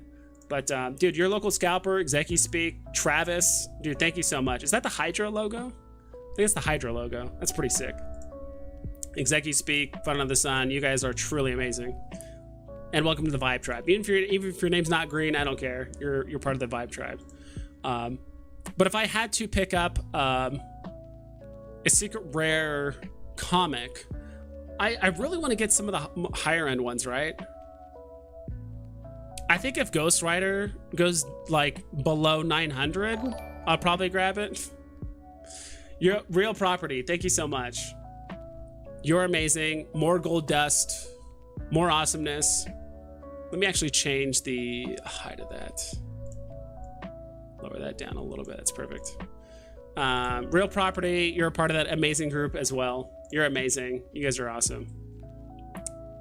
Let's see here. Maybe I could fund a PO box. I don't know. Like I think Real Property and someone else like offered to like send me some stuff physically. As long as it's not something like crazy or illegal. Maybe, I don't know how much is a PO box? How much is a PO box?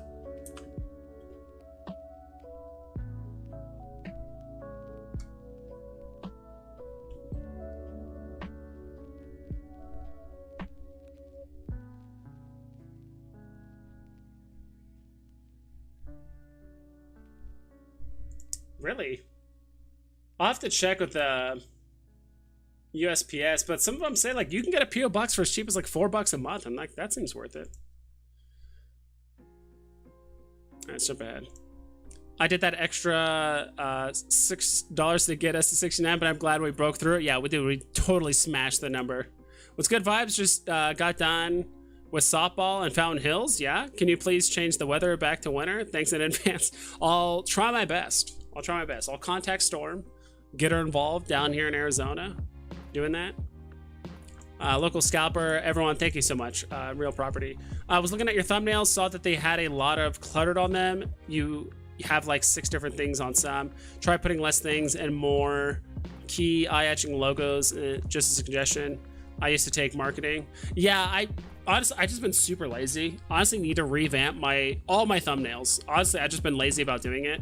I do want to have a thumbnail for each time I stream, like just a very consistent looking thumbnail. I think I'll keep you guys have seen this a million times, but let me see here. Sorry if that, like, yeah, that's awkward. That actually just shrank everything, but like this thumbnail, let's see.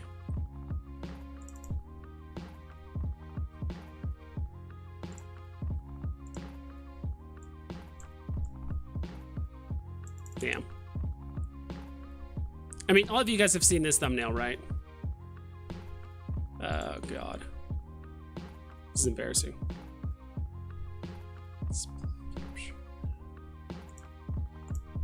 Not this one. This one. You guys have all seen this one, right? Like, that's the one I use pretty frequently. I use this one way too often because I actually use this for my like, what's it called? Vibe checks, which I don't know if I want to keep doing vibe check, to be honest. If you guys don't even know what that is, it's one of those like videos I upload before some drops, not even all drops, where I just look over like the top gainers, the top losers on the market. It's tough because I have to like record it and upload it all within like 30 minutes and come up with like a unique thumbnail each time. But I do want my live stream thumbnails to be like really consistent. I need to revamp this because having like this market thing, like it looks fine, but I kind of need to change it up. That's also another reason why I took some time off for like 3-4 days, like late last week, early this week. Just because I was just thinking of like video ideas. Me personally, I just noticed that my subscriber counts just kind of slowed down, like just month over month, like just gaining more subscribers, let's say, has actually slowed down quite a bit. But I think it's mostly because I'm not making videos. Like live streams are great. Don't get me wrong, to like with your current subscribers that see you and they can get involved, and like that's part of the whole thing. That's awesome. But like gaining new subscribers is all about just making videos, just videos, topics, ideas, constant videos. Live streams are awesome, but like unless someone's on YouTube specifically looking for Veve for the 2.5 hours I'm streaming, it's hard to get new subs, right? So I've been trying to figure out a way how to like not figure out a way, but just you know, basically kind of like revamp the image and everything about I even thought about changing my Veve logo, or like keep it relatively the same, still gonna say Veve Vibes, so just kind of like readjust it, maybe even hire an artist to like make it look better or try to come up with something different. I think it would also be kind of cool to either have like either a Veve NFT or like a little funny looking caricature or something like that. I don't know. I'm not trying to like overthink it, but at the same time, honestly, like, yeah, the YouTube channel does look a bit like a mess, like, because if someone goes to my channel, let's see this.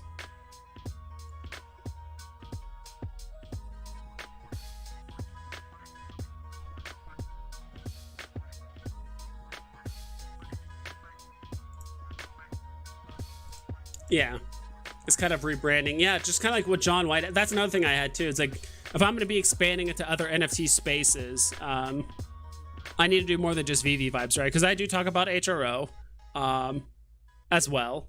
If you look at, you know, that's why people like My Collectibles, Rob Stuff. Those names are awesome. It's just, A, it's just self-branding, right? But two, they can literally talk about anything. You know, there's a reason why it's called Rob Stuff. It's not called Veve Stuff. It's called Rob Stuff. It's whatever he wants to talk about, right? And I do admit, like, when you look at my channel, like if you go to my channel and you go here, like just being kind of objective about it, it is a bit of a mess when you see a lot of thumbnails that like, okay, this is a vibe check, but this is also a stream and this is a different stream, and like it's all, I would like to have certain aspects or certain things like I do like streams be pretty universal thumbnail wise, so you know what they are. Also, I do need to make playlists to make it a bit more stream, because these are all just a shit ton of videos. I do need to make a playlist where it's like a playlist for streams, a playlist for vibe checks, things like that. So just ideas to be a bit more self-reflective for the most part, because I'm trying to think of like how can I get more subs and more people on the channel. It's not just like, oh, just get more money and anything like that. It's also like I want more people in the stream. I want more people to comment and appreciate Veve and appreciate all that stuff. So, because if I get more subs, that means there's more people on Veve that can sub to other people, and more people that can kind of get involved in the community. And people have a ton of interesting perspectives, like even just people in this chat, tons of people from different places and perspectives, and like I appreciate all that. Let's see.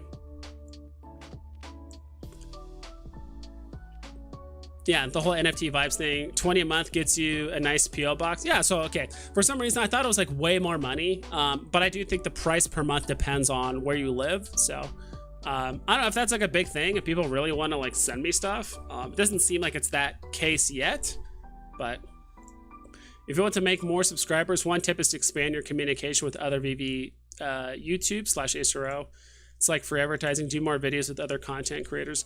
Yeah, that's one thing. Like, I was on My Collectibles live stream for 3 hours today. Like, from literally beginning to the very end, which I don't mind doing.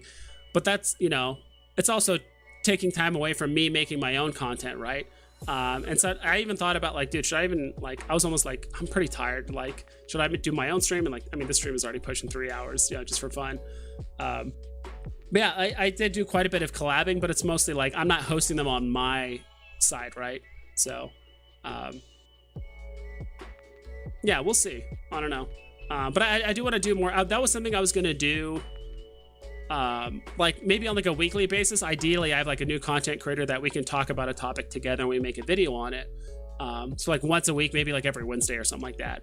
I go with the content creator, we either do it live on stream and I just take a cut of the live stream and I just post it as its own video, or we just do a video together and, you know, we kind of mix the two communities together. I'll be honest, it seems like I do see a lot of the same names on Veve, like whether I'm in Dino stream or Non-Fungible Wonderfuls, or if I'm in Rob stuff, or if I'm in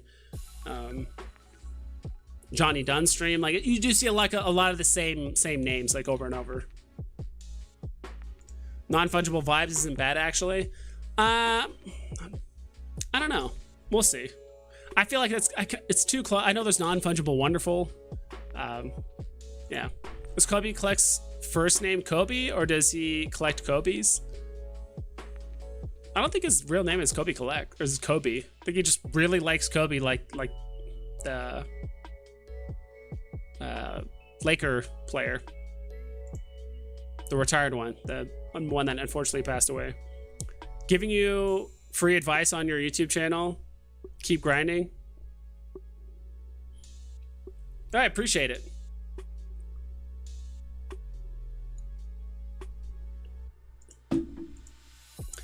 We appreciate it. Yeah, and I know you guys do. I'm just trying to enhance the experience for you guys, which is why I'm kind of adding some of this stream stuff for fun.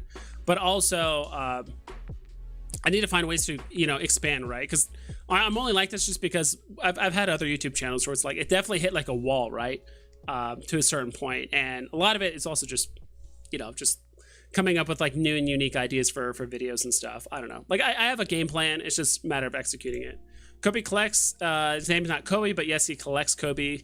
But his name originally came from him opening Pokemon. It was Pokey Kobe. Okay. But his channel got taken away, so it comes in Kobe Collects. Nice. That's smart. Also, what if you stream earlier in the day? Is that possible? Yeah, it's just hard because I thought about streaming. I know some people want me to stream during the drops. Some people want me to stream after the drops. I could do earlier in the day. I do know like a good portion of my viewers are like in the US, so like a lot of people are usually like at work doing other stuff. I think mostly it was like I don't want to overlap too much with other content creators, because I know My Collectibles streams like twice a week at around like 10:30 a.m. Pacific time, but then like by the time that's done, then Rob Stuff starts streaming for like 2 to 3 hours, and then a little bit before My Collectibles and a little bit after Rob Stuff. Sometimes Dino streams like 2 or 3 times a day.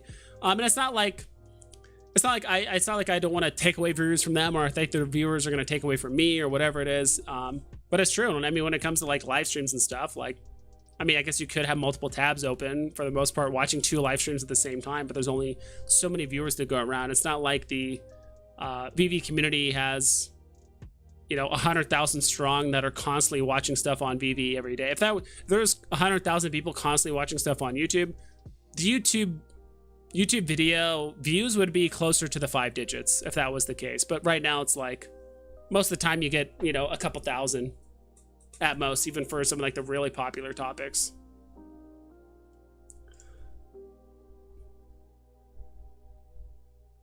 But he's just a huge Lakers fan / Kobe fan. Exactly. I mean, the problem is you're starting with a small community, so there's going to be a lot of overlap. Exactly. So that's why I think I love collaborating. Like, don't get me wrong. Like, I love doing it. And there are, you know, then again, there are some people that are in the Veve community, but all they do is watch drop streamers, right? Like, they just don't have the time, or maybe they just don't care to like chase stuff in the secondary market. All they want to do is play drops. They want to watch Johnny Dunn. They want to watch Veve Vault. They just want to play the drop, talk about which drops they won, celebrate, cry, be upset that they didn't get more or they didn't win a drop, whatever it is, and enjoy that moment and just never watch anything YouTube Veve related until the next drop, right? There are people like that, and that's fine.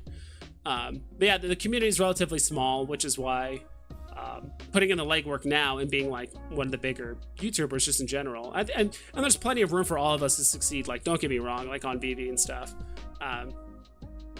which is why I'm trying to find ways to kind of like stand out, right? I don't know how else to explain it. Local scalper, what do you mean taken away? Yeah, I don't know. When someone sees you on the other channel regarding to Veve, people think, who's this guy who gives Veve market information? Maybe I'll watch a couple of his videos to see what he's about. Yeah, exactly. And that's kind of where I showed like my channel, like the videos do kind of look like a mess, to be honest. So I do need to clean that up, at least like the thumbnails. Do you collect sports cards? He lost his email and could no longer sign in, couldn't get his money, yeah. But it's harder for new people to click on one of your videos because a lot of thumbnails look the same and too cluttered. I agree. That's why I want to, like, if I was going to keep on with like the vibe check thing, I would have the vibe check thumbnails look relatively the same. I will say, like, people that do really good thumbnails that I've seen is like Superstar Money. They do really, really good thumbnails. My Collectibles does really, really good thumbnails. It's just like it's the same formula, like the same format where it's like, oh, here's my collectibles, here's the black like title print thing as well, plus an NFT. So I want to do something like that. Plus there's a lot of algorithmic things, a lot of tests that they've done where it's like, if you show a face in the thumbnail, it does well. That's why people always make those. I hate doing it and I don't want to do it, but if I have to get more views, I might have to. But people that make the stupid face like, what? Or like, look at this, and like, oh my god, like, oh, like, no way, or they're like smiling and doing like a weird thing. Like, I don't want to do that, but it's like, if I have to do that, you know, to get views, then so be it. But I had a couple thumbnails like that where people do like faces and stuff, but I don't think I need to do that. So it's not like I'm trying to appeal to, and I think that's more, those thumbnails is more like you're trying to appeal to as many people as possible, but like you said, it's a small community. I collect everything, to be honest. I'll pick up a cook rock, to be honest, the cookbook. Oh, that's terrible. Hopefully he can message you on YouTube, get it back. You don't even want to see my spare bedroom. Are you collecting any of the UFC Prism or W Prism? Confused are potential subscribers and viewers. I agree. Sadly, he's tried multiple times. He's just giving it a nug. Rarest card I have is in optics. Yeah, I don't know what that is. Everything takes time. I used to do videos on YouTube before. I like the collectible videos better than anything else. I'm looking for my next topic. It'll probably be ApeCoin. Yeah, that's for me. On Twitter, when you get off stream, check it out. I think we'll give you some ideas for your streams. Yeah, and that's the other thing too. It's coming up with like, and to be honest, I always had the struggle with like coming up with like genuinely like new and like for some stupid reason, I felt like every video I did had to be something like very informative, very interesting, like and all of that. Like I really thought that like every video had to be like super unique and different. Let me see here. Because I had a couple video ideas, actually quite a few video ideas. I spent like a good portion of yesterday just hashing out ideas that I could kind of cover. Because that was like the issue I was running into, was just like, I just didn't have like a plan for like what my video was even going to be about. So I have a bunch of them here. It's like best buys for under 100 gems, why I like UR Comics, why I'm bullish on Marvel Mighties. If you had X amount of gems, what would you buy? So like, oh, if I had 500 gems or 1,000 gems, like what would you buy on the market right now? Definition of blue chip / grails. How do I use ecomi wiki? What resources do I use for almost daily for Veve? So there's like a series of websites that I use for resources for Veve. Floor mints. Whoops. How do I undo that? Floor mints versus low mints, or not floor mints, low mints versus floor. So it's like, is it worth it to buy low mints versus the floor? What are the goods and bads about both? Am I bullish for MCP? What to expect? Veve NFTs aren't selling out, you know, should you be concerned? Also, like, I also thought about doing a series called like Mint or Pass, where it's like, here's an NFT that's coming out. Am I going to mint it, or am I just going to pass on it? Are Veve bots gone forever? Are there too many golden moments / drops happening? How important will FA versus FA be? Are there exceptions like NFTs with no tag, kind of like Steamboat Willie? Which FAs am I waiting for with current Veve IP? So it's like, you know, which FAs am I waiting for certain IP? So like, we already have DC. So like, what am I waiting for? I'm waiting for like Poison Ivy, Bane, you know, plenty of other, you know, what's it called? Like Riddler, things like that. Then for like Marvel, I'm waiting for Wolverine. I'm waiting for Hulk. I'm waiting for, you know, some of the other ones. So it's like, what are some of the existing IPs that still have like very, very significant FAs that could like really affect the market? And then bullish / bearish features that we can get from Veve, you know, bearish, like, oh, like MTL is going to like cause the market to initially dip, but then it's going to cause it to rebound. So I just thought I'd like sit down and come up with like video ideas. And it's actually kind of hard to come up with like, I've also learned to accept that it's like every video topic I'm not going to be super passionate about, but someone's going to want to learn something. And if you guys are anything like me, most of the time when I listen to like Veve videos, I just have it running in the background. Like it's like more of just a podcast. Like very rarely someone just sitting there watching the video on their phone the whole time or on a computer, right? Most of the time it's just like, I'm going to work out, or I'm at work, or I'm doing chores, or going grocery shopping, or cleaning the house. And I just want to listen to something, literally anything related to Veve that's new. I'll just listen to it just because I want something to listen about and talk about in my mind, right? Or something to talk about, or a different thing to bring up next time I'm on stream. So if you guys feel the same way, let me know. That's kind of what I feel like. But I feel like interviews is probably a meta right now. At this point, we're all jumping on every little bit of info we get. Yeah, especially since, I'll be honest, I was really caught up with just the market going down. Oh, there's nothing to really talk about, because I maybe base my platform a little bit too much centered around the market. So it's like, all right, if nothing's happening in the market, what do I talk about, right? But I do think there's plenty of things to talk about. Don't stop the Veve vibe checks. I'll keep doing, yeah, the vibe checks. It's hard to do it every drop. Don't get me wrong, dude. Like, I have to wake up at like probably like 6:45 in the morning, and then kind of get myself together. Because if I don't like get up relatively early before 7 o'clock, because for me, the vibe checks, I want to try and make it as accurate as possible, because Ecomi Wiki updates every hour on the hour. I try to do the video a couple minutes after 7 a.m. So that's the most recent update on Ecomi Wiki, like this. You know, it updates every hour. So I want to get the most accurate information. So I have to record myself talking about it, basically do the recording within like 15 to 20 minutes, then upload it to YouTube. And I try to get it out before 7:30, like at least like on YouTube, so that way you guys have something to watch like while the market is closed. Because there are some people that are like, look, all right, if I don't get the drop, I do want to make some moves in the market, because I did have my eye on, you know, let's say Batman, you know, Batman versus Killer Croc, or lenticular cards, or this comic or that comic, you know. Or sometimes I brought up before like, oh wow, this one comic is really pumping right now. Like if you own one, you should probably like dump it when the market opens. Like people have made moves based on my video, so maybe I will continue it. I'll be honest, it's like really easy to do. I just have to wake up like relatively early in the morning, and if I don't wake up early and like kind of talk, like my voice sounds like death, because I don't want to like wake up and like record a video within 5 minutes of waking up. I've done that a couple times, and I just sound terrible like on the mic. So yeah. Outdoor fishing, what's up? Sorry, I skipped Marcus Cole's comment. What are your thoughts on the Donald Golden Moment? What tier would you put it in? It's been holding at 400 to 410. I think it'll be, actually, if you guys haven't seen like my Golden Moments tier list, I think I had Walt and R2D2 up in like S tier, like Grail category, and then A tier was like, what did I put up in A tier? C-3PO, Elsa, Mickey Hat, Iron Man, and Donald and Daisy. Arguably, you can put Pooh up there as well. I think Pooh might be like really high B tier or low A tier. But I do think Donald, between Donald, Mickey Hat, Iron Man, and Elsa, like those 4 NFT, those 4 golden moments are going to continually fight for like the number 3, 4, 5, and 6 spot. Like constantly, they're going to switch around. It just in my opinion. I do think Donald Golden Moment might take a little bit longer to like get up to that point because we don't have like a ton of Disney diehards on the app yet. But yeah, I think Donald is up there for sure. You want to do a snipe school?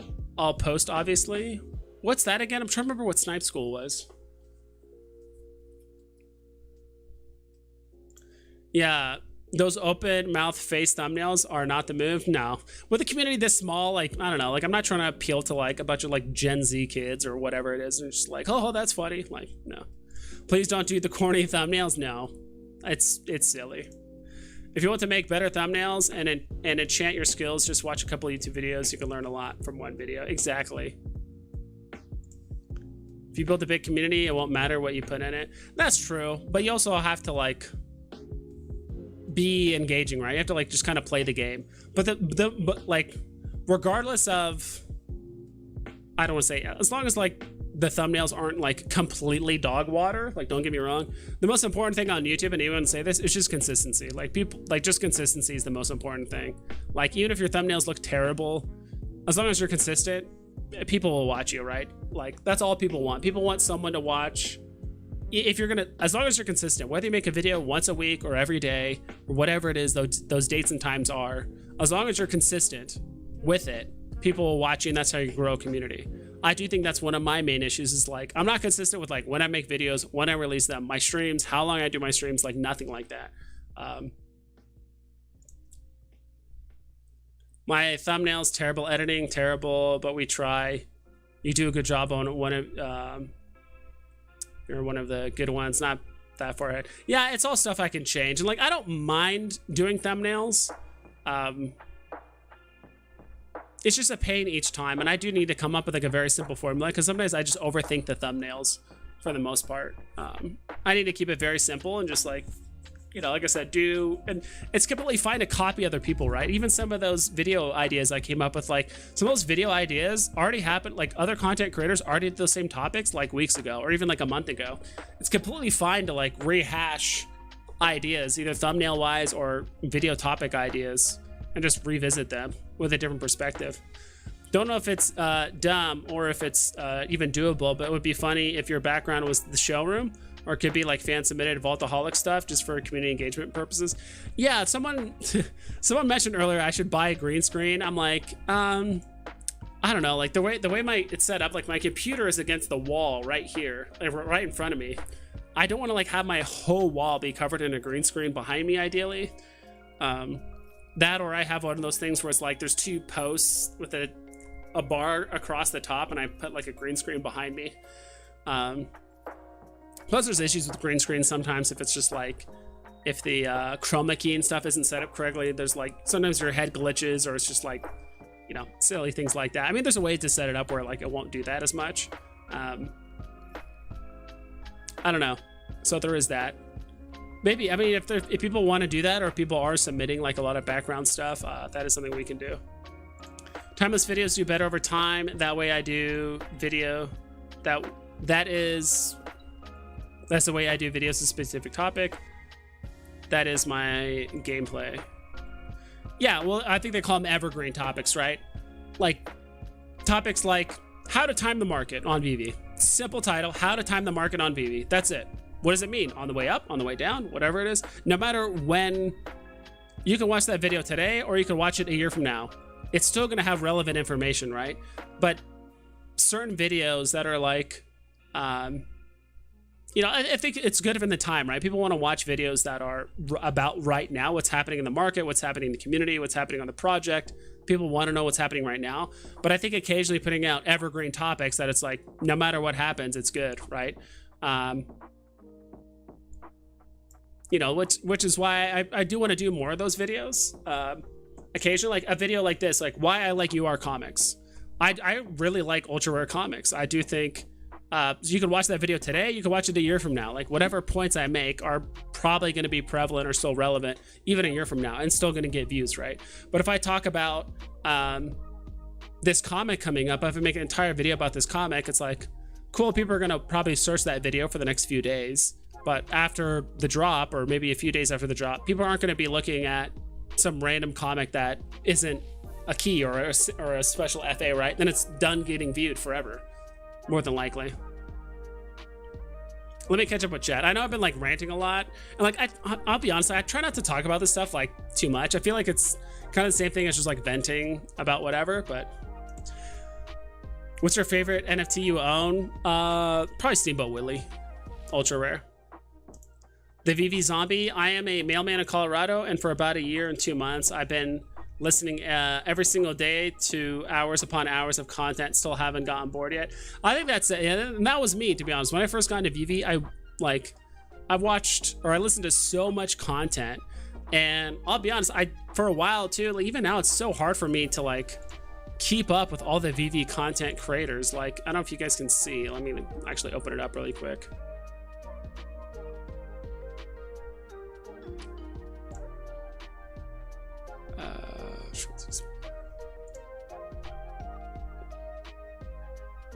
Damn.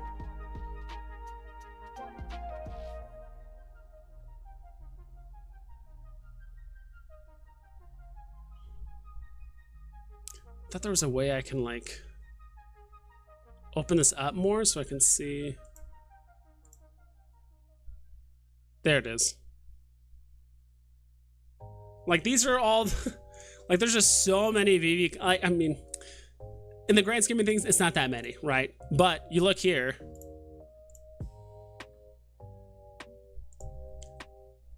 Like there's the Gale, Veve Vision, Superstar Money, Hello K, Butt Thompson, Mike Collectibles, Veve Vault, Cavell Anderson, Dino Lang, Randy Chavez, Veve Vault, Johnny Dunn, Cavell Anderson, NFT Pirates, Dog, Veve. Did I say Veve Vault twice? Maybe these are recent videos that came out. Taps Trades, Foster Hill. Foster Hill doesn't make a ton of videos. I already said NFT Pirates, Vivian3, Kopi Collects, Andrew Ellis, Non-Fungible Wonderful, Chris Coffee and Crypto, Kyle Wilson. This guy I've ran into relatively recently. It's called like Veve Price Prediction. That's kind of interesting. Mr. Locknet. Don't really watch a lot of Cody Thrive anymore. Beyond the Fan, Mel's Metamagic, Orange Bag Lady, VVT, MJ's Metaverse, and some people post videos more often than others. Some people talk about different things related to Veve, Sleeping Comics, Logan Alec, you know, all that stuff. So I don't watch, like, it's just so hard to keep up with like all these guys for the most part. And some people do upload more often than others, right? Which is why, like, to be honest, I used to think it was kind of like a disadvantage being like a solo content creator, if that makes sense. Like, it hasn't stopped Rob stuff or My Collectibles or Dino and stuff from like doing well. Or like, if you look at like the ones that are doing well, like, I would say from like top bottom is like Cavell Anderson, like then Taps Trades, then like Andrew Ellis, like My Collectibles is up there as well. And I'm like, gosh, sometimes I wish I had another person to kind of bounce ideas off of, to kind of like, just, you know, kind of get a different perspective, kind of like Superstar Money, kind of like Veve Vision, some of those other guys that do have like two content creators or two people talking. That is kind of a fresh perspective, but it's like nice. But then again, you know, you are splitting the money. I would think between the both of them. So you're splitting your money in half. So that's another thing. What are your thoughts on stacking rare comics for MCP? I think it's fine. I'm not spending a ton of money yet on MCP until I actually see how many points it costs for like extra tickets, how many points it actually costs for accessories and stuff. Because like if it costs you 200 gems, let's say, to get like an extra ticket, that means you would have to have what? That's a lot. Like even if you bought, let's say 10 rare comics, that gives you 20 points, and over 20 points, every 10 days, you would be able to get one extra ticket per drop, basically. So it's like, all right, is it really worth spending let's say you got like literally all the cheapest rares, which is all what, like below like 20, 30 gems at this point? Is it really worth spending an extra 200, 300 gems to get 3 more tickets a month? So that's what I'm trying to think of whenever I with the MCP. I'm very bullish on the MCP, don't get me wrong. I just want to know what the point system looks like. What does the store look like? Like, how much are tickets? How much are these accessories you can pay for? Is it really worth buying an extra 5, 10, 15, 20 rare comics? Or then at that point stacking uncommon comics just for MCP? Is it worth it? Don't know. I'd have to see the points. And selling them when they could pump with from the new era of buying for MCP. Yeah, we'll see. I have like 13 at the moment. That's an awesome number. That's a good amount. Sold my Joe Mad for 3 Marvel Comics #1. Looking for another Batman Black and White Season 1. Any suggestions? Yeah. Let's see here. Batman Comics looking for another Batman Black and White Season 1. I mean, there's only... I'm trying to think of like all the Season 1 Batmans.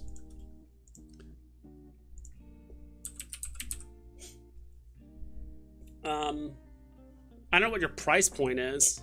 Sold my Joe Mad for 3 Marvel Comics #1s. Looking for another Batman Black and White 1. Any suggestions? I think Jason Fabok is Season 2.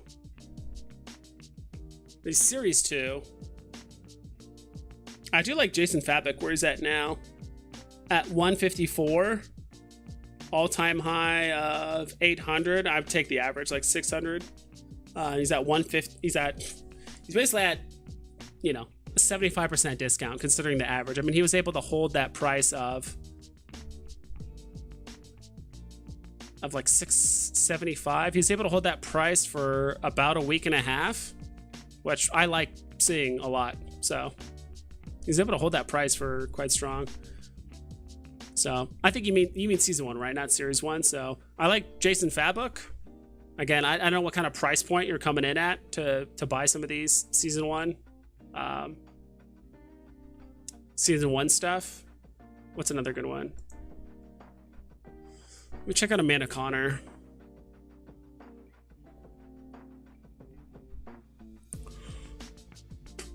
Oh, it's definitely Season 1. Amanda Connor is pretty heavily discounted right now. According to ecomi wiki, he's at an all-time low. But that's just because we don't have information before late October for the most part. So was he cheaper? That's for sure. I think really inexpensive right now is Darwin Cook Batman, 65 gems. I don't know if that's Season 1 though. I think most of these black and whites are Season 1, right? For the most part, except for maybe this might be Season 2. I'm trying to remember where the hell it says. This is Series 4, but I don't know when Season 2 came out. I think this might be a Season 2.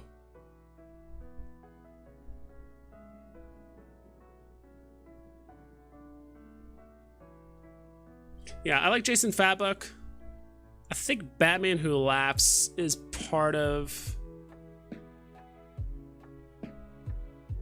Season 2 as well. I just don't remember. I'm trying to remember like where it says Season 1 or Season 2 for these.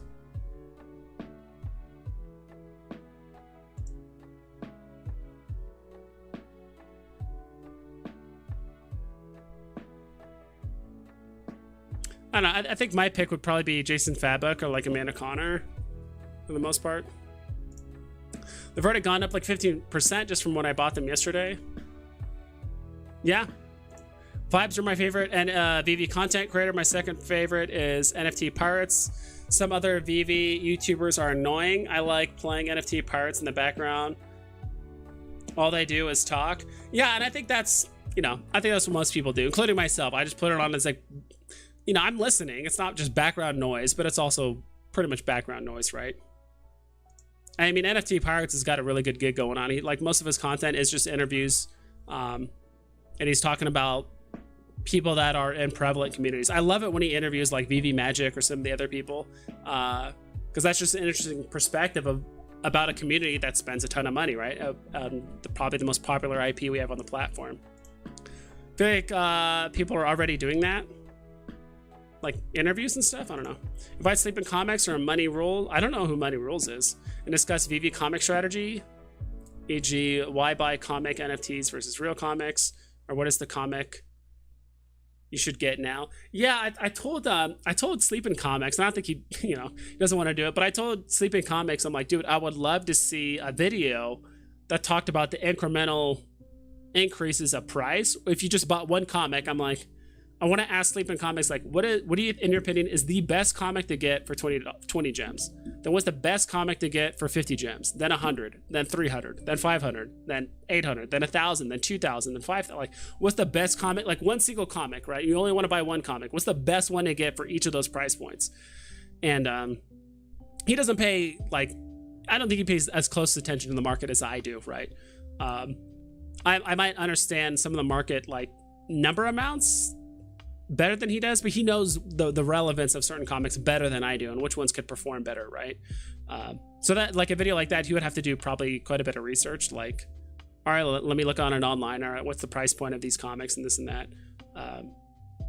So that's my thing. Like, if you could buy one comic for 20 gems, then 50 gems, then 100, then 500, then 800, then 1,000, like, what's the best comic to buy in that scenario? And the rarities don't matter, right? So it's like, I would assume for below 100 gems, like, most of them are probably going to be like rare, common, uncommon, whatever.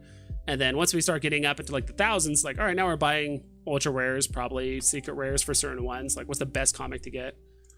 I'll post a comic for $1.69 for someone in this chat or yourself to snipe at a specific time. Yeah, that'd be cool. Well, we'll talk about it in a second. Let me just catch up with chat. Have a good night. I just got home to relax. Nice. Look at this green screen and be like all those other people. Be a leader, not a follower. It's not so much that, right? It's like, I'm not seeing a big just reason to get a green screen, to be quite honest. Like, that's kind of the main reason why I don't want to do it. Plus, it's just the setup would just be kind of annoying to do. But we'll see. I'm not planning on getting a green screen anytime soon. Unless I do feel like, in my opinion, there are some features or there's some cool community related things that would get people involved and want to enjoy the green screen, then yeah. Maybe you could do some brand dives to sort of indicate what people are paying for different IP stuff already. Like Disney has $1,000 in mini ears that people are presumably buying. Brand dives.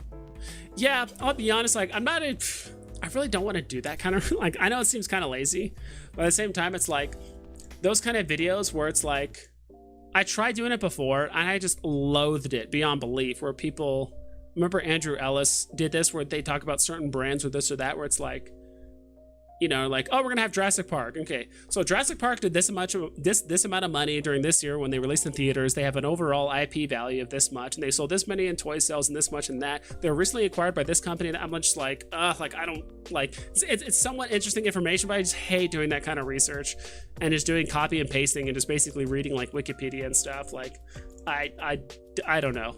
That's just me. I'm basically just doing endless amounts of Google searches about, like, you know, which physical products did well, which one could cross over into Veve, and did they exist in real life, and, you know, how well did they perform, and are they long-term collectibles? And, like, I don't know, I just don't feel like doing that. NYX Uncommon just pumped to 44. Let's go. What comic are we sniping? Today's Uncommon is at 33. Yeah, I figured it'd retrace. If I could see your bed, it's not made. It's not, made. Get a green screen. Yeah, kind of feel like most people start by watching a lot of big YouTubers, then narrow down a little. I used to watch a few channels that I don't watch anymore. Yeah, I think everyone does that eventually. It gets to that point. You, Rob, MC, Dino is my favorite. Yeah, that's like the core group. Us four, we're very close together. A lot of us start our channels relatively around the same time. I do think we are like part of that silver age of VV content creators. Like the golden age ones are like Cavell Anderson, the Gale, NFT Pirates, a lot of the guys that I showed earlier. I'm sure there's some other ones. So like VV Vault, I would say, is rough, and Johnny Dunn, Real Randy Chavez, Taps Trades, Foster Hilt, Cavell Anderson, NFT Pirates, the Gale. Kobe Clux has been around for a long time. I would consider him probably like golden age content creator. I'm sure there's a couple others I'm forgetting that have just been around for like a very long time. in the Veve community. So that's like the golden age content creators. I know a good portion of them don't tend to collaborate too much, or like aren't too close to like the other like newer-ish content creators. I know the Gale does an amazing job. Like he's probably one of the few of like that original group. Veve Vault does a great job of that too, like collaborating with some of the newer guys. I think Cavell Anderson's just like too damn busy, just like uploading videos. Like that guy grinds like no other, making videos. I don't know how he does it, how he manages to. I say it as a joke, but like, dude, when that recent Taps Trade video or like that interview came out, I'm like, I know Cavell Anderson is rubbing his hands like that, because that dude can make like 20 videos based on that interview alone about different topics, different segments, and it's smart, right? That's something I just can't do creatively, as well as just manage to do it. That's just Cavell's thing. Like he does an extremely good job of that, in my opinion. But like the Gale is awesome. I just haven't, I haven't really reached out either, but I haven't really talked to like Cavell or some like the other OG stuff. I did talk to Taps Trades like very briefly on a Twitter space. Like one time there were like a bunch of people were showing like appreciation for him, so I watched him. He's one of like the OGs I watched as well. Yeah, but like I would say a lot of the Silver Age content creators, I would say, is like me, Rob Stuff, Dino Lang, My Collectibles, Superstar Money's. I think is towards the tail end of that. I'm trying to think like when the Bronze Age of content creators comes out. I would say probably either like after, I don't know why, it's just an arbitrary just slot. It's like either with Q System or like the very next big IP drop. Like maybe Star Wars or something like that, something that causes like a ton of people to get on the app. Then that starts like a whole new wave or a whole new like perspective of Veve, right?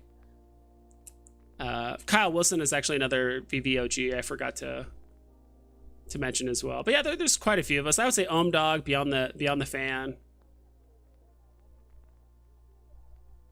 Vivian 3 is another one that's like, I would say like a Silver Age content. I'm just like making this shit up, to be honest, but yeah, I'd say like Bronze Age, it comes out with web platform and MTL maybe. That's what I'm thinking. I'd say it has to be a catalyst that causes like a lot of people to join the app, either because of an IP or like you said, those kind of features that are then added to the platform that just like the app is just never the same again. So I do agree with that. Like that could be like the Bronze Age of content creators. I met Sleepin', ain't seen him in a while. Think a month. I think he's just taking a bit of a break from making content. I'm not even gonna guess or even want to speculate on what's causing it, but I do see him around occasionally. I think he just has enough time to just say hi, chat for a bit, and then leave, which is fine with me. So Ghost Rider 9.8 sold for 250K on the street. I'd buy that one. Yeah, I mean, I have 10 commons and 3 ultra rares. I kind of wish I stacked those a little bit harder back when I had like more gems and stuff. Yeah. Make Butt Thompson great again. I forgot I was subscribed to him. I watched him quite a bit back in the day. I just loved his intro.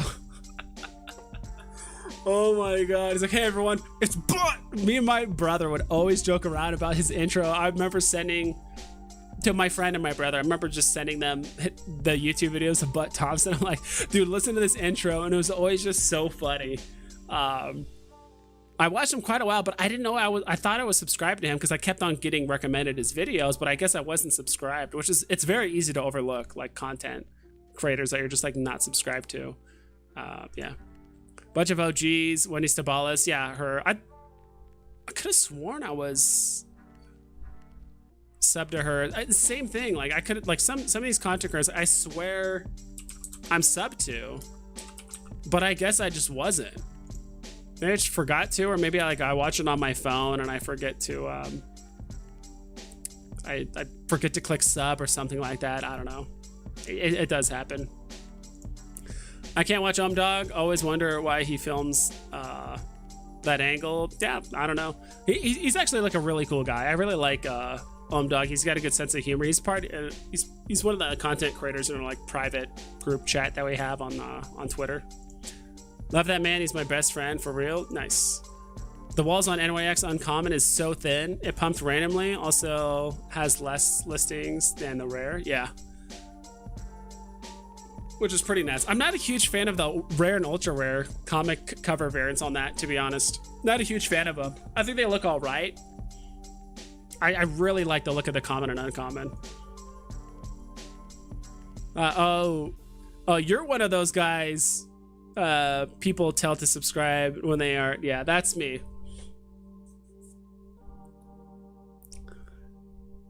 It's like, don't forget to like, comment, subscribe, and hit that ring bell notification icon so you know when my next videos are coming up.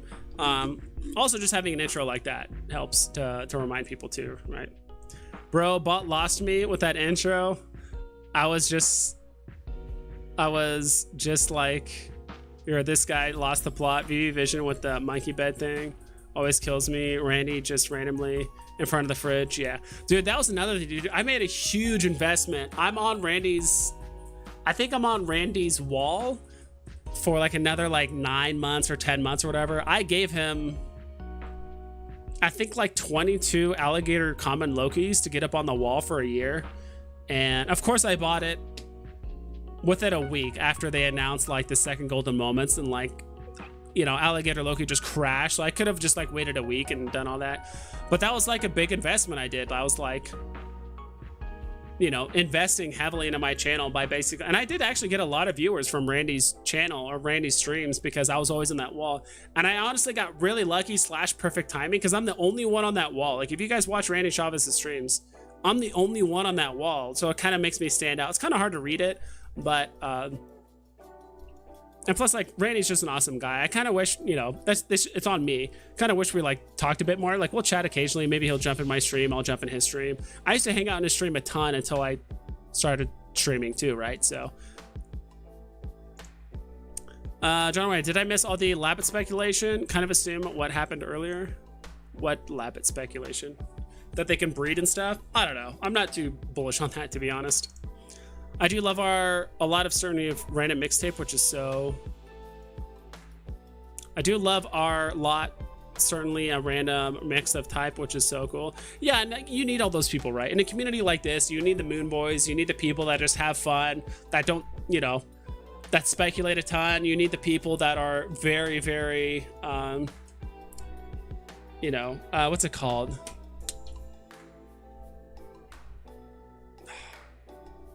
Pragmatic. You need those kind of people. You need people that are pragmatic. You need people that do the really granular number crunching in the market. You need the people that are talking about the future, like years in the future. You need all those people in a community like this. So Deadpool Secret Rare is the best deal on Veve by a mile. Let's check it out. I agree to a certain extent. Let's see.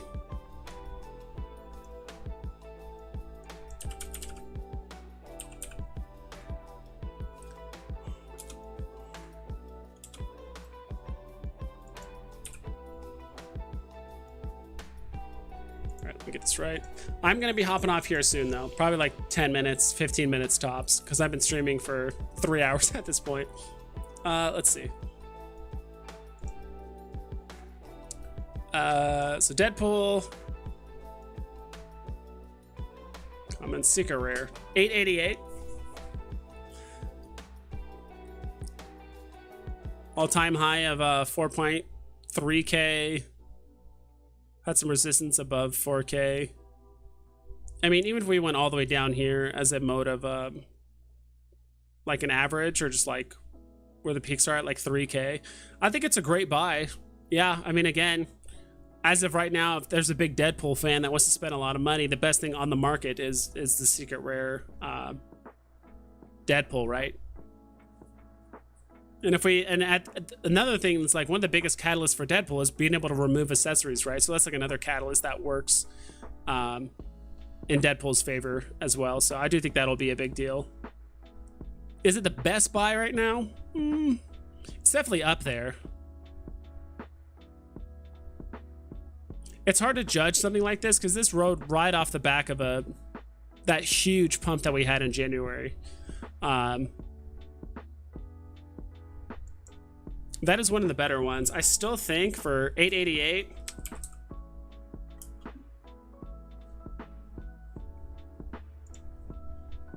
personally, I probably still. I'm not sure if I would like buy 4 Ben Rileys.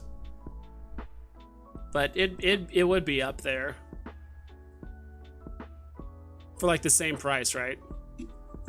Buy 4 Ben Reillys. I do think this is one of the more volatile NFTs on the platform. Low mint, and it's Spider-Man, and it's different enough from the other Spider-Mans. It doesn't get too caught up with like the 32,000 mints of the commons and, you know, all that stuff. Dude, my nose is itching like no other. That's of course if you want to get into stacking, right?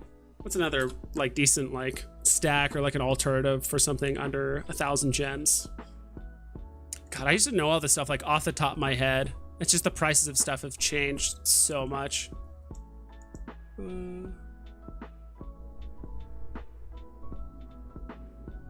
Might need a bit of help.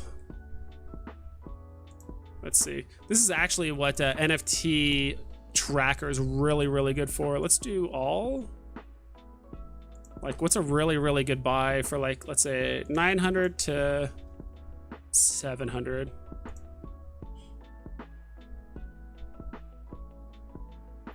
Like what I think is a better buy than Deadpool.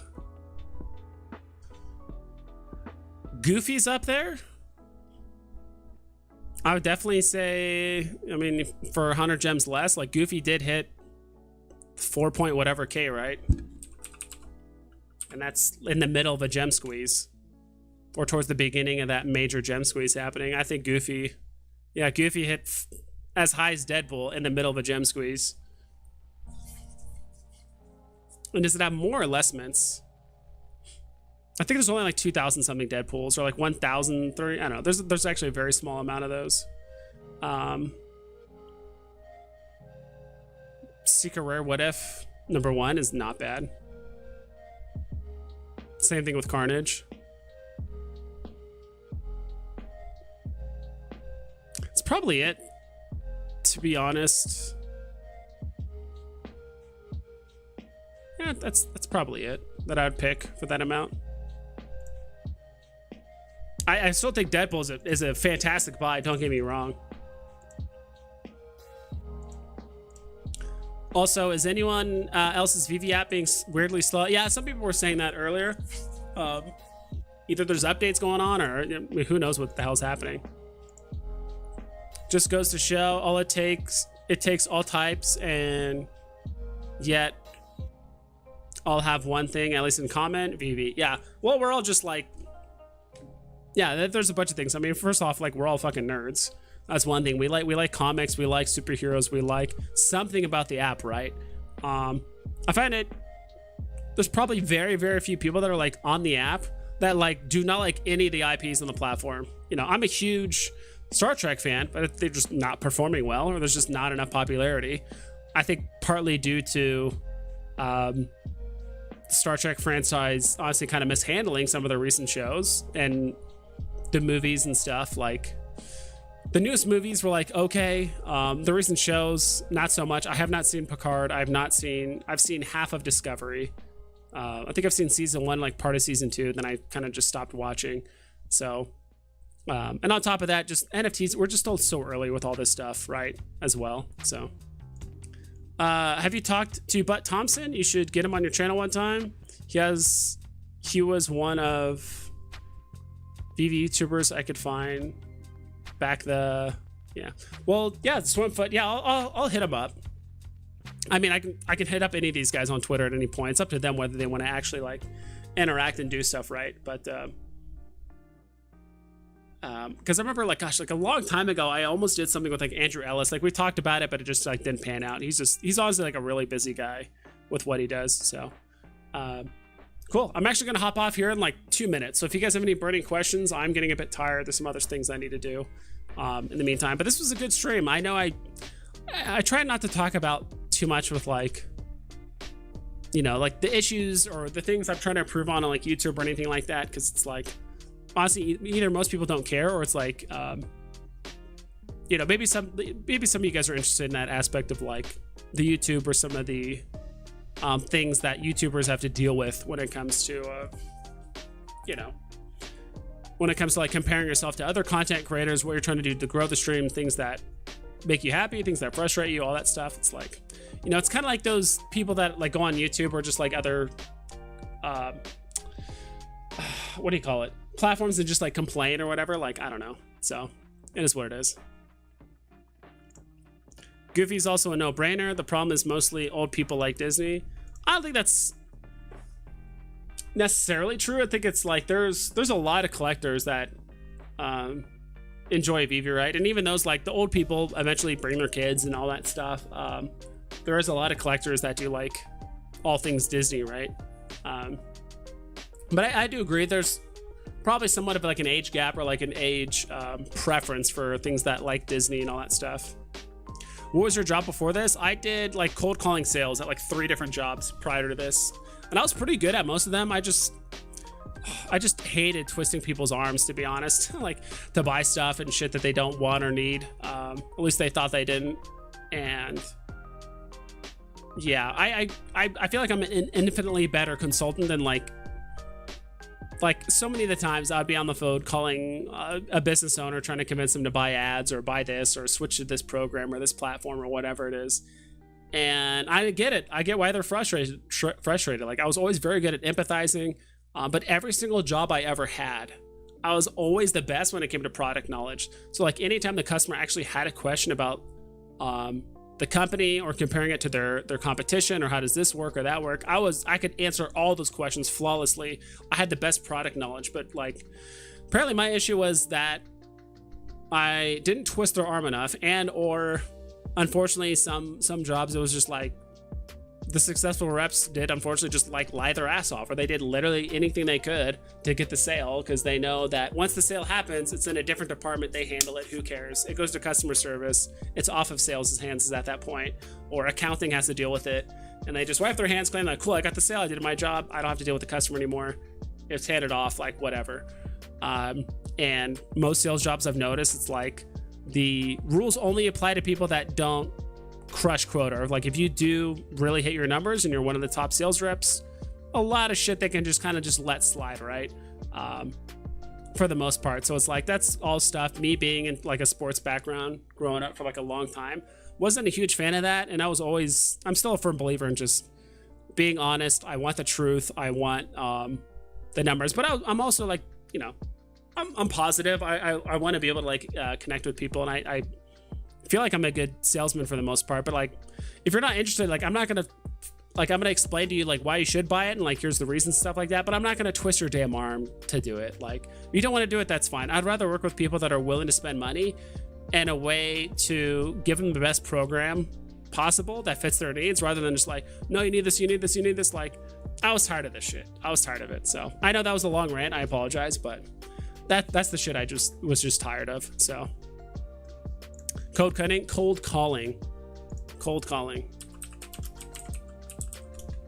And I did that for like 7 years at like 2 or 3 different jobs.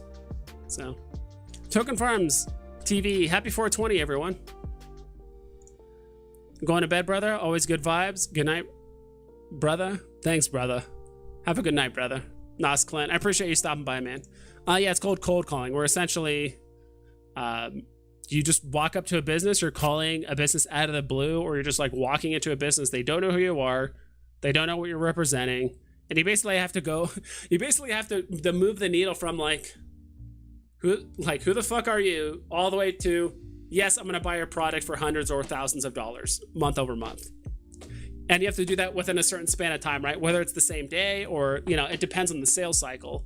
Some jobs I had to do it literally within 30 minutes to an hour, and other jobs it was like, all right, let's talk, let's meet, let's email, and it's a little bit closer to a week, right?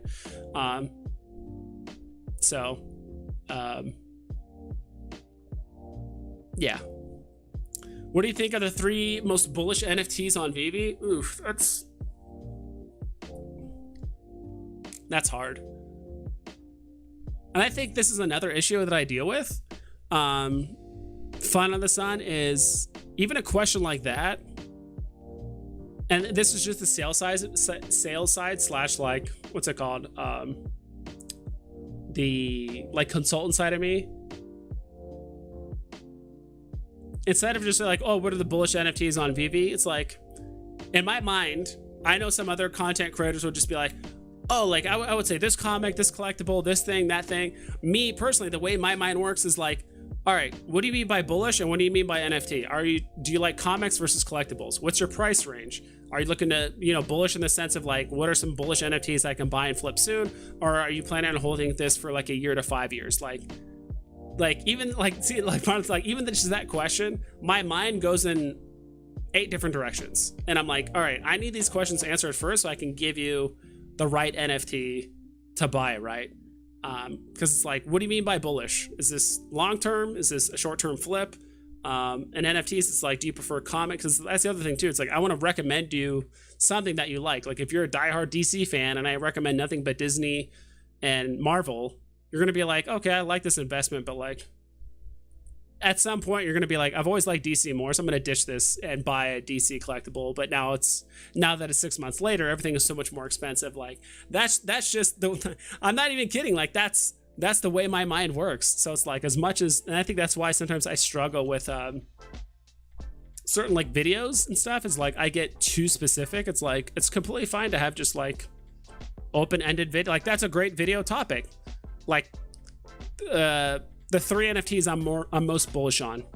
Easy video title, very clickbaity, very simple. I think the simpler the title, the better. And it's almost like you're wondering what it is, right? So that's just the way I go about it, me personally. So sometimes I feel like I need to like keep it simple and unlearn some of that. Sales is the hardest jobs, but also one of the most lucrative jobs. That's true. It's very lucrative if you're in the right, like, if you're in software sales, if you're in medical device sales. Like it depends on like what you're selling, right? A lot of the skills you learn from one sales job to another are easily transferable. At the same time, like every company needs salespeople and all that stuff. So, yeah, if you can get good at it, it's great. But it's not easy. It depends. So I have a huge amount of respect for people that are in sales that can do it and do well, and the legit way. Then yeah, I do logistics sales, easy 6 figures a year. Just a lot of mental strength as well as discipline. Sales is not easy. I used to do kind of logistics sales. So the company I worked for, we were an authorized reseller of UPS. So what I would do, Musky Doge, is I would back when I used to live in like San Francisco, I used to go travel around San Francisco as well as like the greater Bay Area. I would go like South San Francisco. Sometimes I would go north, up to like Napa Valley and like Sausalito and stuff like that. And I would go just like door to door to businesses, ask them if they're shipping with FedEx and try to convince them to ship with UPS.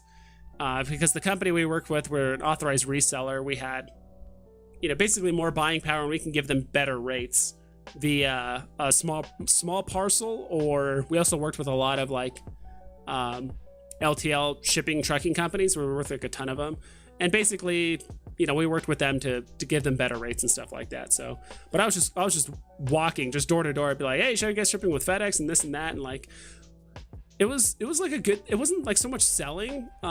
The whole point was just like, all right, get them to sit down with the meeting, and we want to see invoices so we can see what their discount is. If we can just get them to give us their invoices, we can see if we can actually get them. Because a lot of times, like we'd sit down in a meeting, we'd talk, ask some questions, shoot the shit, see the invoices, and we're like, oh, they got a good discount. We're like, all right, can't help you, bye. Like it wasn't exactly like that, but there were some things that we could do to like itemize the invoice to make it easier for them to like track their shipping and all that stuff. Like there were some things we could help them out with outside of that. Same thing with like shipping pallets and stuff too. Like if they had a lot of pallet shipping stuff. But like, dude, that job, I got, there was quite a few times I got kicked out of like, what's it called? Business parks, or like, those big office buildings that had like a ton of businesses inside in like each building. And a lot of them said like no soliciting. And so I'd walk in there in my suit and tie, and suit and tie and a day planner in my hand. I'm walking around and I'm knocking on doors, and I'm trying to, you gotta give them that cheesy smile. And it was so old school, dude. Like I was walking there, I would ask for a business card, and I would start, if I couldn't get a hold of the business owner, and dude, like they taught us some of the most like weird stuff. They taught us like like pretend like you're supposed to be there. Like we'd like sometimes we'd pretend like we had a meeting with the owner, or like if there was no front desk lady, you just beeline it past the front desk and you just try to find the owner or the CEO's office immediately. Like, and if anyone sees you like walking by, you pretend like you're supposed to be there. You just walk, don't make eye contact with anyone, don't do anything. You just assume it's in the back corner or anything like that.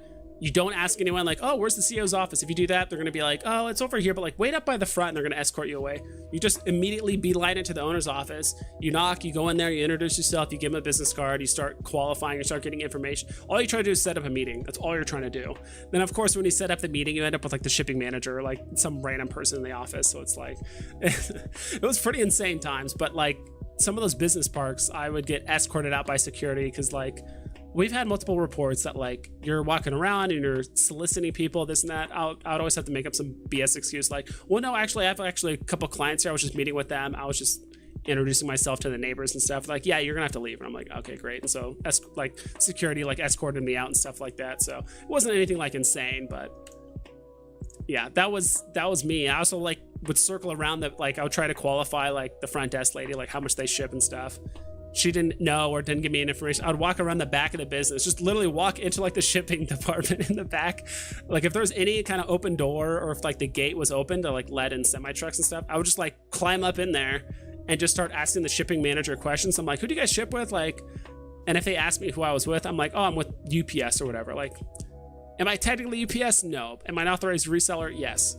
And start asking questions. And you would either get the guy that just loves talking shipping and he'll just vomit all the information, or he'll be like, who are, like, why are you asking all these questions? Like, what's going on? So even just like the way you navigate and the way you ask questions, like, because the second he gives you the side eye, you're just like, ah, shit, he caught me. And then he's like, yeah, you're not supposed to be back here. And I'm like, yeah, I know. And I just leave and just do that. So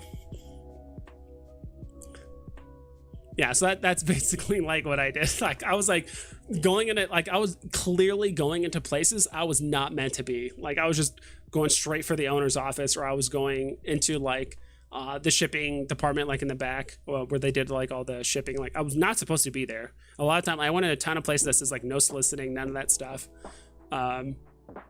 Yeah, that was and it's tough doing that over and over and over and over, and like getting told to F off, getting told you're not supposed to be here, getting told to like, don't do that. And the few times you do schedule a meeting with the owner, because we're trying to sit down with the owner, right? He's the one that makes the decision, you know, because the thing a lot of the time is like you meet with the, you know, shipping manager, you meet with like the front desk lady or the office manager, whoever it is. And you're like, okay, well, we need the invoices. Like, oh, here it is. And they're like, okay, well, we can save you guys this much money or do this. And they talk to the owner, or they never meet with the owner or relay the information. Then you call again, they don't answer.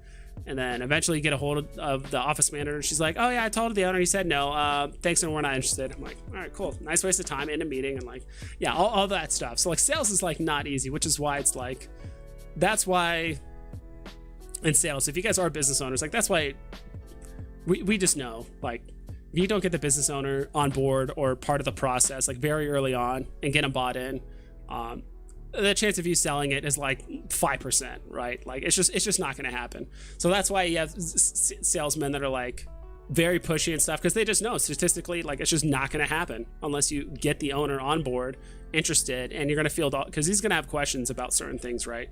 And then that's it. So about you saying that rare comics might not be the best option for getting lots of MP points. I never said it was not a good option. It's rare comics is still the best option. All I'm saying is it worth, I need to see how many points it costs to buy a new ticket, or because I feel like most people are bullish on MCP because you can buy extra tickets, right, in that drop raffle thing. In my mind, I think that's one of the main reasons why people are stacking MCP, among other reasons. So I never said that it was like the worst thing or it's not good to stack rare comics. My question was, is it worth it if getting a new ticket costs 200 points? Is it worth buying 10 extra rare comics? That's 20 points. And every 10 days you get 200 points, right? Is it worth basically spending an extra $200, $300 in rare comics to get 3 more tickets a month? Is that worth it? Who knows? It really depends on how many points it costs per ticket. Yeah, bro, I did door-to-door alarm sales, in college. So hard. The pandemic helped me with over the phone sales, but still ABCs always be closing. Yeah. I only buy Marvel and DC and some artists. I would buy Star Wars if they came, something really cool, like an animated secretware. Yeah, not a bot. It's gonna happen. Like if they come out with Star Wars, there's gonna be a couple animated. Even if they aren't animated, they're gonna do well. The real question is if they come out with Star Wars, is it gonna be the Marvel format collectibles where it's like one NFT, or I should say one character, 5 different variations, like Black Panther, like Storm, like Deadpool, where it's like, all right, one character, 5 different stances or 5 different variations? Or is it going to be like Pixar, as well as like the lenticular cards and stuff like that, where like they don't hold back at the FAs. They're just like, here's Star Wars, here's 6 characters and 6 FAs all at once. And that will cause the market to go nuts or crash, let's say. So yeah, we'll see. I'm excited for Star Wars. You're very personable, so I know you did well. You're great at spitting facts and explaining things, bro.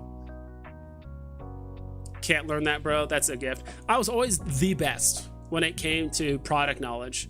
So I would not believe how little some of the veterans that knew about the industry, like when I used to sell Yelp, I was calling, and some of you business owners might have gotten tons of calls from Yelp, and I totally get it. I not only did I want to just learn what Yelp did, but it's like I want to know, because a lot of them called me. A lot of them said like, oh, I'm with Google, or I'm with this platform, or I'm on Groupon, I'm on this platform. And a lot of the salespeople were just like, no, well that sucks, or like ours is better, blah blah. And like they didn't know anything about those other platforms. So I did research on, Groupon. I did research on Google ads. I did research on Facebook ads. I did research on all that. And I found like, what were some of the differences between our platform and their platform? What are things we could do better? What do they want from their platform that we could do? Like I researched all that shit. So like my product knowledge was always infinitely better. Like anytime they had a question, I could bat it right back.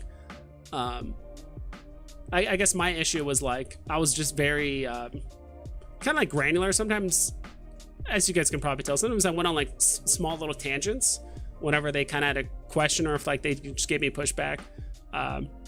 But like I get it. Like business owners are busy as fuck. They have like 1,000,001 things on their plate. Like they don't have time to chill on a phone for 30 minutes talking about this or that.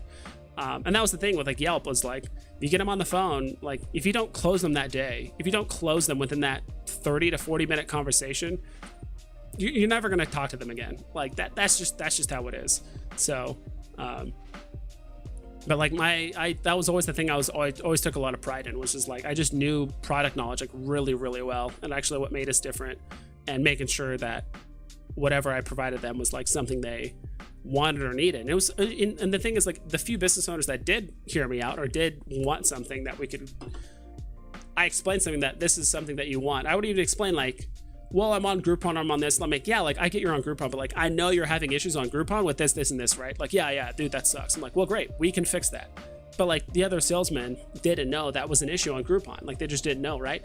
Because Groupon has a huge issue with, it's great for getting new customers, but it's terrible at retaining customers.